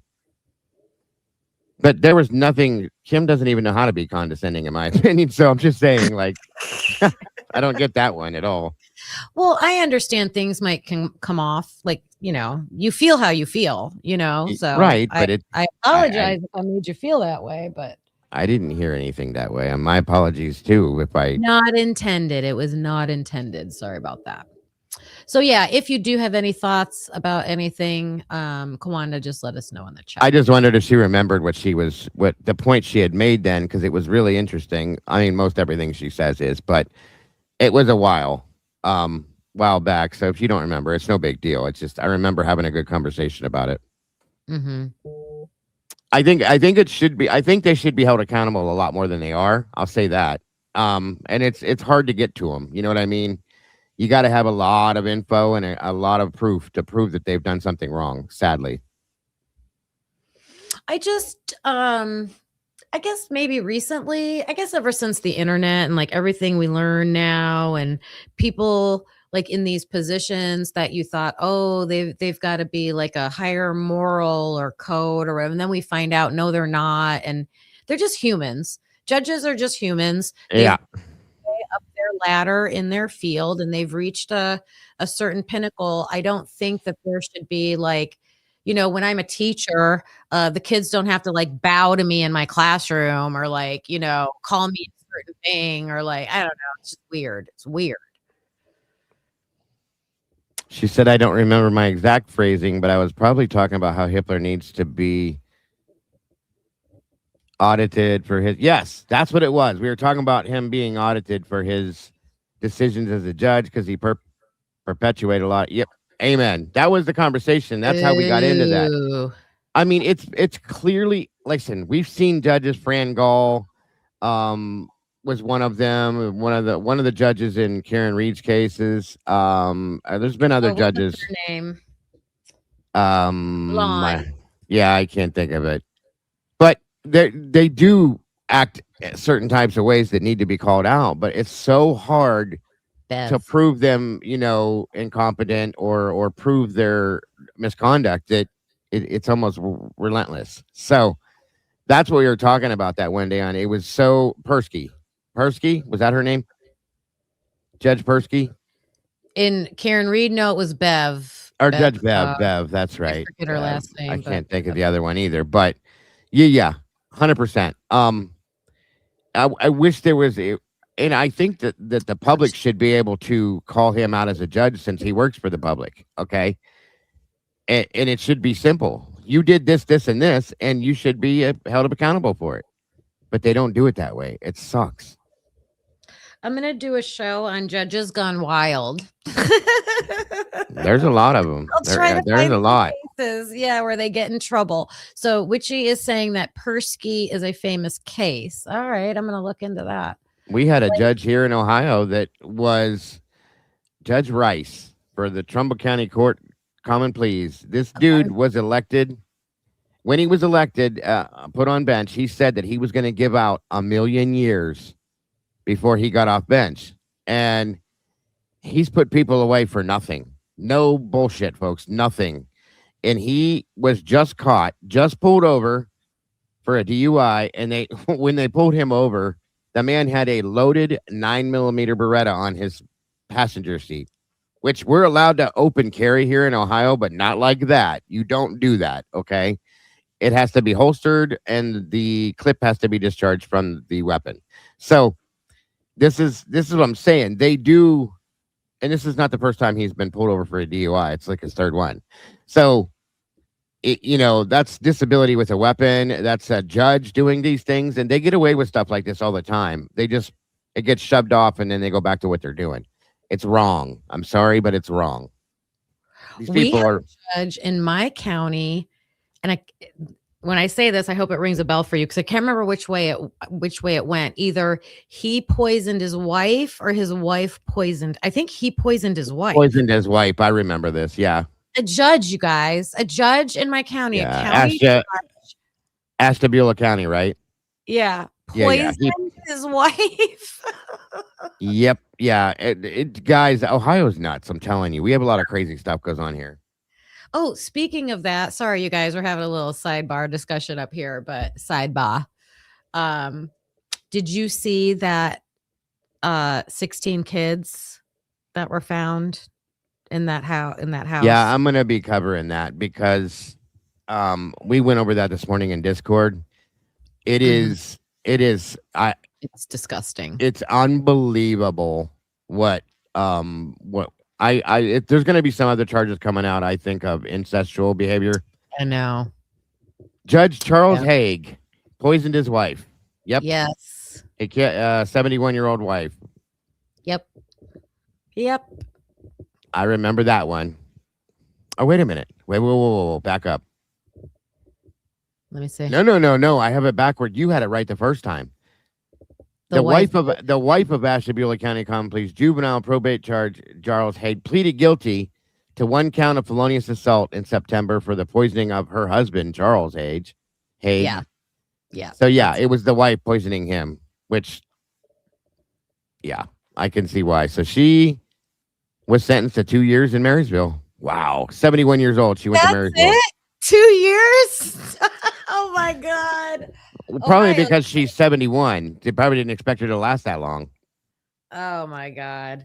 It was a long time ago though, you guys. That's not something recent. But what Dago's talking about, just like, new 2014. case, I'm not going to get into big details, but there was It's this bad. abandoned house in Ohio that 20 people, 4 adults and 16 children from the ages of 1 to 18 And were found living in, and the 16 kids were in a 12 by 12 room. there's 2 1-year-olds, 2 2-year-olds, 2 4-year-olds, 5, 7, 8 or 9, 13, 14, 15, 16, 18. And there's a few more I missed. And I'm telling you, I was looking at the mother and father today, and there's a resemblance between the mother and father, as though they're possibly related. And I think there's going to be some other incestual charges coming because the 18-year-old, guys, it's beyond. It made me sick to my stomach. The 18-year-old couldn't sign her name. Most of the kids couldn't talk. They couldn't speak either. They couldn't speak. Nor did they know their own names. One of the 1-year-olds was put on a ventilator because she had fecal matter in her lungs. Ew, it is disgusting. It's horrible. Horrible. I did hear a little backstory about the mom. Like, supposedly she, lived with her family, and Right. the husband, well, not husband, whoever, boyfriend or whatever. But I'm wondering if I don't know if you would call her a victim too, but like what happened to her along the way? I don't know, man. There's The whole family. It's be some stuff coming out about that. Yeah, they've been all over the place too. It's horrible. Like I guess it started in Wisconsin and moved this direction, and the house was missing windows. The house looked condemned, and there were abandoned house. There was no utilities on or anything like that. And the girl was 13 when she had the first baby, I believe. I thought it was. There was a 13-year-old in the mix as well. And I gotta wonder how many of those children are the other children. So I'll just say it that way. Only in Ohio, you guys. Swear to God. It's disgusting. And it is beyond. If you believe in divine intervention, powers of the universe, things like that. Right. the way that they were discovered by law enforcement was very serendipitous. Like they went there for like a other reason, like Yeah, that they were there to serve a different warrant. yeah, miraculously brought them to that house. So yeah, it's gonna be Thank a great, God. uh, One or two of them were life flighted out. One of them was near death, and the other one was pretty not far behind. It was very sad, and thank God, because there were animals living within the house as well. And the prosecutor himself said that when he went through the house, he can't get rid of the smell. Still, it's still Ew. like on his body. It's that bad. bleh. Disgusting. That There's bad, you lots of guys. trigger warnings for that case because Yeah, I'm gonna jump into it at some point and cover that once we get a few more details for it, so that I can give the full amount on it, because there's a lot. There's Yep, there's yep. going to be more too. There's going to be more charges to come. Stephen, I agree. Just because my well, I'll just say someone close to me, someone older in my life said, just because you're poor doesn't mean you have to be dirty. Amen to that one. Yes. Right? She said, soap doesn't cost that much. Right. That house was so bad. I think that the rats and roaches moved out months ago. I did hear that I don't know if it was the grandparents or the parents in that house, they would go to a dollar store and they stunk so bad. The people at the dollar store would like give them hygiene products, like just take it. Yeah, and they would obviously they couldn't use them because they didn't have the resources to use. Well, it doesn't look like they wanted to either. But yeah, You can always find a way. I to, would like, take. get the resources. I'd go find the local river if I had to get my ass in there to take a bath. If I couldn't do it in a regular place or a bathroom in a gas station, they have a sink. You know what I mean? Something. Come on. Yeah, I know somebody who has lived off grid, like, not like camping in the woods, but like Yeah. in the city, not how like an unhoused person, we'll just call them. Yeah. They know where to find resources. Like they know how to take care of themselves and where to go and what you can get for free. And a water source is one of the things you need to have. And you Right. can find them. You can. There's- They're available. There's two people that I know. Yeah, Kawanda's right. She heard they were sitting in an inch of shit, basically. Yeah, and more. You're right. I think it was more like a foot or two of it. It was bad. It was very bad. Like absolute nothing but feces. Period. They were in that house for 4 years? 4 years. Nobody even knew they were there. Nobody. So it was 4 years of that stuff. Yeah, we have two homeless guys here that have been homeless since I was a kid that walk the streets that I've seen at our local truck stop. They go in and out of there. They take showers. In the wintertime, they go to local shelters. Other than that, we have like tent cities out here underneath the bypass that they put, like, they live there. You know what I mean? And I've seen them in stores. They're clean. They don't smell. They don't Yeah. look dirty. They're just homeless. You know what I mean? So, Yeah. and it's their choice. Public libraries have resources, and the fitness places that are open 24/7 also. Like you can shower in there and stuff. Some of them. Yeah. Wow. There's no excuse, in my opinion. None. I know. It's safer to say 1 inch of shit. No, she was absolutely right. It was literally, it was absolutely correct. When you think about it, 4 years of it. Oh my God. Oh my God. And which means they weren't brushing their teeth. They weren't taking medications. They weren't going to school. They weren't doing anything. You know what I mean? It's like, how? I've been in houses where I've responded to calls for things that are kind of like that, and when you're in that field, you're a mandated reporter. Some people I get can't afford certain things, and I've seen that. And then, we have programs around here that will give you things like soaps and shampoos and clothes and food and all sorts of stuff. And we hand it out like pamphlets and cards to people, like, to help them. It's here. There's churches that do this. There's different places we have 3 missions you can go to. The people that have children definitely should take advantage of that. Some of them have pride. I understand. But when it comes to your kids, if it's you, I understand that. But when it comes to your kids, you do everything you have to do to ensure that they have every resource available to them, period. And as a teacher, I'm sure you've seen things in that aspect as well. Oh my gosh. Yeah. Yeah. Lots of help that like we at our schools, we put together an outreach kind of a thing. Actually, like a whole part of a building that like you could get resources, food, clothing, like not Right. just helping the kids, but helping the families. Yeah, this was a good. Have you seen her family's side of this yet? I'm waiting. That's why I'm waiting to bring the story out. I want to see her family side of things too. That's exactly what I meant, Bethany. What I've heard so far is that there were so it was the grandma and grandpa. It was okay, the mom of the 16 kids, okay? Her baby daddy, it was his family. So it was his mom and dad, the baby daddy living in this, those were the adults, but he had other siblings that didn't Right. live there. And Right. I guess they were telling her parents only like when they would move, like, hey, they're moving from Wisconsin to here, or hey, she had another kid. Like, I guess that's all they knew. Right. Supposedly. Yeah, her brother came out, is what I heard. I haven't got to get into the details of it because I've been doing other stuff, but I plan on getting all of I can on it. Yeah. And then the court drops when it comes out and show it because it's supposedly really bad. Really bad. Like the story I heard, and I can't verify it yet. When I do, I will. Was that she was basically kind of taken.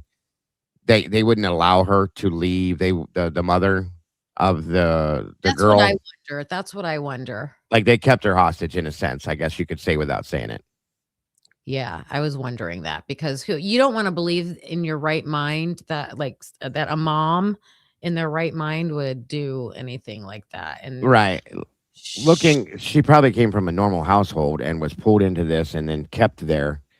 And then I don't know. We'll see what happens. Hopefully we can verify it before we put it out and then go from there.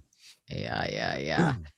If in the UK, if your child doesn't go to school for 3 days, education welfare knocks on your door. Well, see, we have that system too, but you have to register. Right. Like in the United States, you register your children in a public school for when they're 5, okay, to go to kindergarten. But if you don't register them, then nobody knows where these kids are at. And that's Nope. why, I know people say we don't want government in our business, but it's situations like this where who else is going to do it? How else do we keep track of these kids? Right. I mean, if you want to protect kids, should there be some kind, how do you track them? Well, and that's part of you are To 5. right. Well, they were talking about whether or not some of those children, if they were born in the house or the hospital, and they said that they didn't know. They didn't think they were born in the house, but if they were born in the hospital, then I'm going to be looking at the hospital where the children were born at saying, what is going on? Why didn't you say something? Because it's obvious that there was something wrong. You know what I mean? And even if they're homeschooled, they have to be registered. You have to be registered at the age of 5, whether you're Yes. homeschooled or not, within the state so that you can track these kids. You know what I mean? And when they don't even put them in the system, nobody knows they exist. That's the scary thing. Like it's happened before in this area for a fact that I know of, that there was a family of 4 kids that were homeschooled that were never registered. The state never knew they existed. They hadn't had any of their shots. They never saw a doctor because the family didn't believe in all that kind of stuff. They believe in holistic. It's almost Amish like. It's weird, but they weren't. And when it finally come to realization, the children were taken from them. They were charged with child neglect and all sorts of stuff. But there's families that live that way, that they don't believe in the system. They're afraid of it. They avoid it at all costs, and this is what they do. So no, that's not fair to the kids. The children don't ask to be born. It's not a choice they make. It's a choice the parents make. So I say this all the time. If you don't want to be a parent, then stop having kids. Stop. Period. Wish it was that easy. It would be. Steven, welcome to the coop. New peep alert, you guys. Welcome, Steven. Play it. I love it. Clock it. So I gotta say thank you. Thank we you. did that one. We did that one. I like them all, so it's all good. They do, Witchy, but nothing like this. You are correct. So it's just a big dilemma. You guys brought up a lot of good points about like how do you care for these kids and keep track of these kids? We just don't have using the public school system isn't enough. And here's how that works. Like if I withdraw my kid from school to move somewhere else, the school that I'm leaving waits to get notified from the new school. Like they For don't records. get rid of your records or anything. Like if they don't like you get a certain amount of time. If that kid's not registered in a new school within like I don't know what the time limit is, they start hunting you down. Like that's a big issue. So but if that's the issue, it's from 5 years old to 18. What do we do with birth to 5? That's why it should be mandated at the hospital that, well, I think they do, you have to have an address that you're leaving to when you take a baby from the hospital. They do all sorts of tests and look into your background. I know around here that if they suggest or think anything, they automatically contact child services, blah, blah, blah, CSB, whatever we call it here, and all that. But at the same time, people lie. Yeah. Okay. They lie. Yeah. So there's not much you can do about that. What if you never take your kid to the doctor? That's like what I mean. Doctors are supposed to check in on that too. Like, are they in school? How are they doing? Like they'll ask basic life questions, but if you never go, so yeah, that's an issue. That's how my go ahead. Well, maybe something will come out of this case. Maybe they'll change something because of this. I don't know. They might need to because my ex brother-in-law, the creature Biv, her brother wasn't supposed to have a child and they had one and he gave a different address that he was going to go home to. That when they realized that he took the child home, they went looking for him. He wasn't there. There's the problem. People lie. So yeah. That's a good point, Witchy, and it sucks because they shouldn't be. They're not objects. They're not things. They're human beings. That it's just sickening. I don't even get into it. That's why I don't cover kids that often because it brings PTSD out of me that I don't even like to deal with. Yes. Do you know what we need, Dago? We need a better system. Oh, it's system failure. Yes, folks. It's systemic failure. It absolutely is. We need a better system all the way around, folks, especially for our children, but the legal system, because it's not justice. The legal system is a joke too. The whole system is a mess. The governmental system, everything needs to be tore down and rebuilt completely, in my opinion. All of it. So. Yes, Turkey Creek gal. And That's I'm not true. going to get into all that, but there's supposed to be separation of that kind of stuff. Yeah. So, I don't know. Whatever.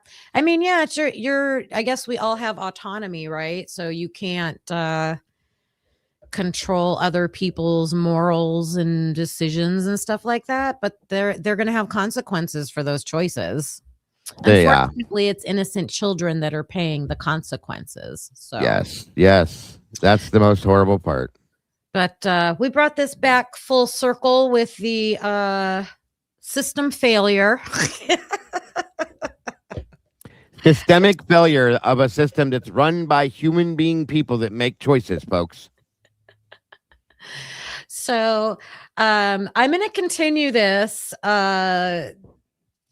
looking at, because I'm trying to I want to go through Bryan Kohberger with all this, what are we calling it? Hindsight and all the information that we know now, because yesterday I went through like my theory, like the motive and how I connected the victims to the perpetrators that I think it could possibly be, and the fraternity kids, the sorority kids, because those are the three big ones for me. And today I wanted to what's the evidence? We know that the evidence we haven't seen, but I think it's important to go back and put them on record. Like we just pointed out, Hippler, what he said, Ann Taylor, what she said, Bill Thompson, what he was saying in that press conference, which was nothing. No evidence. Yeah, Try, no evidence. So absolutely. I'm gonna Absolutely. continue that. Thank you for coming up with me, and we never got to that license bureau. Oh no, we did. A No. little bit. Although we didn't get into it deep, but that's okay. We got more license. time. Well- More time.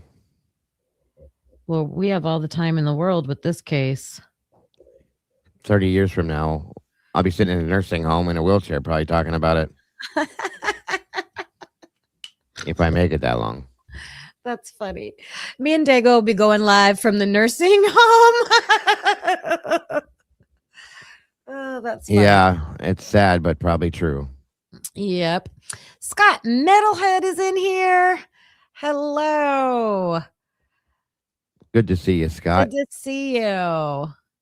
Jen, Wisconsin. The students get breakfast and lunch. Some kids just like their own. Yeah, I know. Well, I am going to wrap this up for today because the sun is calling my name out there. So You're insane. It goes beyond sun. Like it's on being on the surface of the sun. It's hot out there like that. That's crazy. I don't know how you can do it. I have a pool to jump into, so but I do like to just get, it's not pretty out there when I do it. I got sweat dripping down my face and I don't know. So I grew hot. up that way. So Yeah, but when we were kids, I swear to you guys, it's like they moved the planet way closer to the sun or something. This heat is insane. yeah, I don't remember it ever being this hot when we were kids. I don't think for this many days in a row. It's been a lot. And it also went from like high 60s to like 90. We had Hundreds, no build up. They said it's supposed to wind down by 8 p.m. tonight. We'll see. But I can't breathe in this. When I go outside, it automatically takes my breath away. It's crazy. Oh, I know what I wanted to ask you. Have you ever covered the CERN thing? The computer, big CERN that's supposed to be controlling stuff? For your No, conspiracy? not yet, but it's Oh something my that's it's in my notebook for my conspiracy channel. Yeah. I would love that because with this heat wave, someone Right. made a comment that CERN just went down last week or something. Like Right. it shut off or something. And people were like, oh yeah, it switched off. And people were like, did you notice a change? Like, did anybody notice a shift? And I was telling Carlos, I go, I feel like summer just showed up. Like, here I am. We don't, you're right, because we don't get, it's July 3rd. I'm sorry. July 3rd. We don't get heat like this, like until usually the end of July, beginning of August, usually when it's like this, if it's this bad. And it just came like you said, it was like one day to the next. It didn't slide into it. It was boom. You know what I mean? So it was weird. So I just thought, ooh, that's a good conspiracy that yeah, we definitely should jump into that. It's in my notebook because somebody mentioned it to me a while back about the CERN computer thing. So we will definitely be looking into it for sure. Yeah, that'd be awesome. All right. Well, I'll be listening to you. Yes, from ma'am. either my float or actually like probably half my neighbors probably listen to you too because I put you on my Bluetooth speaker. Nah, good to know. Yeah, we're heading back again. I think today we're breaking. I haven't chosen which way we're going to go because either way it's going to take a minute. I'll flip the coin and figure out which one. It's either going to be because we're going back to the beginning. We're going to go back through the 4chan stuff, all of it, or and I think today is what I'm going to do with this is the Molly McMichael's interview, the full interview, and breaking that down again because there's a whole lot of nuggets in there that now that we have the information we have now, you look at that stuff that she says and now you go, what? So I'm just trying to cover it all from the beginning. I had a thought about her because I heard you bring her up yesterday. You said, yeah, we're going to be looking at her. Right. I don't think she was a DoorDash driver at all. I think that the DoorDash was in somebody else's name, the account, because she didn't, when we looked into her, she didn't have a valid driver's license. It had been suspended. Right. So when you to sign up for and or work for DoorDash, they check it too. You have to have a valid driver's license as well as a valid insurance on your vehicle. So then, so she might, if she was door dashing, it's not her account. It's not under her name. It's someone else. It's someone else signed up as a DoorDash driver. Yeah. And so that's so suspicious. That's so sus. That's my problem with it. I wonder if it was in her boyfriend's name or her friend's name, and she was just the one doing it to collect the money off of it. I gotta wonder that, to be honest with you. And again, that's part of the reason why maybe they had to do a trap and trace to find her. It makes me wonder. That's all I'm saying. Well, my thought goes past that. I don't think there was an account. I don't think there was anybody's account. I think she was lying. I don't think they ever looked up if there was a DoorDash account. I just think she would just say that. Like, I'm out driving around because I'm a DoorDash driver. No, you're not. But they don't. Come on. Did they vet anything? Well, none of the DoorDash stuff had been authenticated the last I saw. Mm-hmm. So you have to wonder. I would imagine they would have to look into who she worked for, when she started, when she didn't work, all that stuff. Okay. But if it wasn't authenticated, it makes you wonder for sure if they did, because we know that they slacked on other things. So why not this too? Yeah. So that's my I get it. Conspiracy theory for this case, for that part, is that I get it. And has nothing to do with it. But yeah, I'll be interested to watch that again. Absolutely. Yes. Awesome. All right. Thank you for having me again. As always a great time, and I appreciate you very much, ma'am. Thank you for coming up and talking to me. Yes, ma'am. See you Always soon. You. See you later. Bye-bye. Bye. You couldn't even cross-reference the two receipts, right? That's what I'm saying. That's what I'm saying. Yeah. I haven't seen anything to that, she was officially a DoorDash driver, and I think she didn't need to be. Like, they knew what she was doing. I just think she would say that, but I don't know. I could be completely wrong. Someone just needs to, vet it, verify it one way or another, 100% you do. My sister-in-law is a DoorDasher. Oh, with the license thing. Yeah. All right, you guys. Thanks for joining me today. Today's episode was a little bit all over the place, but we talked about the license plate. Excuse me, the wrong license plate number that they found Bryan's car from.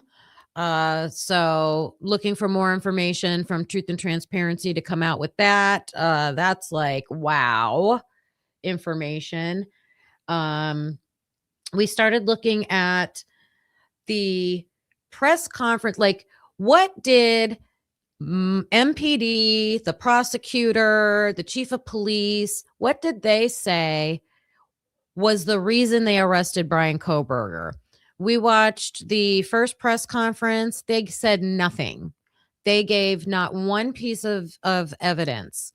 All they said was, we can't tell you anything because we have to protect the investigation, and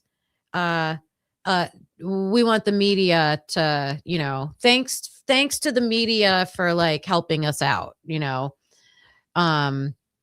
So what I'm doing, and I'm going to continue on Monday, going down this path of following whatever they're saying led them to Bryan Kohberger, now that we have this new hindsight and we can really pick things out and say, wow, you know, they never cited one piece of solid evidence, you know, just those solid facts that we can pick out now, looking back, because I'm trying to prove a point. We're trying to prove a point. We're trying to find other perpetrators, who were the real perpetrators, what really happened in this case. Rewind crew. Hi, Crime and Chaos. Yeah. Yep. If you joined me late, I hope you will go back and replay this whenever you get a chance. I appreciate it. And on your way out, you guys, if you haven't hit that thumbs up button, I hope you will. I do know that Jen put the Discord link in the chat. If you see that, come on over to our Discord. We've got lots of things over there. One of the things, you guys, we're doing a little like, can you solve it? Who done it? Little game in there. There's a little scenario, and you have to see, you know, what do you think about this crime scene? So you can check that out. We're starting to collect a lot of resources in there. So come hang out with us in the Discord. We love to talk to you in there. Yeah, it is a lot of fun. Lets us communicate, you know, when we're not on the show. So I love that. And it lets me get to know you guys a lot better. So hopefully I'll see you over there, and then I'll see all of you over on Dago's channel. I appreciate Dago for coming up here with me. Love talking to him, and I hope you guys stay cool. If you're in this heat wave, stay hydrated.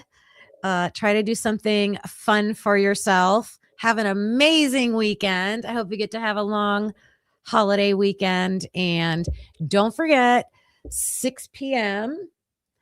Saturday night is the verdict room. So I'll be on the verdict room, streaming the verdict room, and then I'll be back here live on Monday. So Monday, 11:30 Eastern time.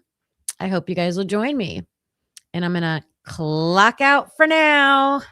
Bye, you guys. Thanks for watching, hope you felt the spark. Please hit that like before it gets dark. Subscribe, it's free and keeps us going strong. You're part of the crew now, right where you belong. Join us next time, same truth, same fire. We bring the heat and never tire. We're typically unique and proud to be a husband and wife in podcast harmony. That could be unique, yeah, that's you and me. Don't forget to like and hit subscribe, it's free. Come back again, we'll be right here with truth and laughs and zero fear.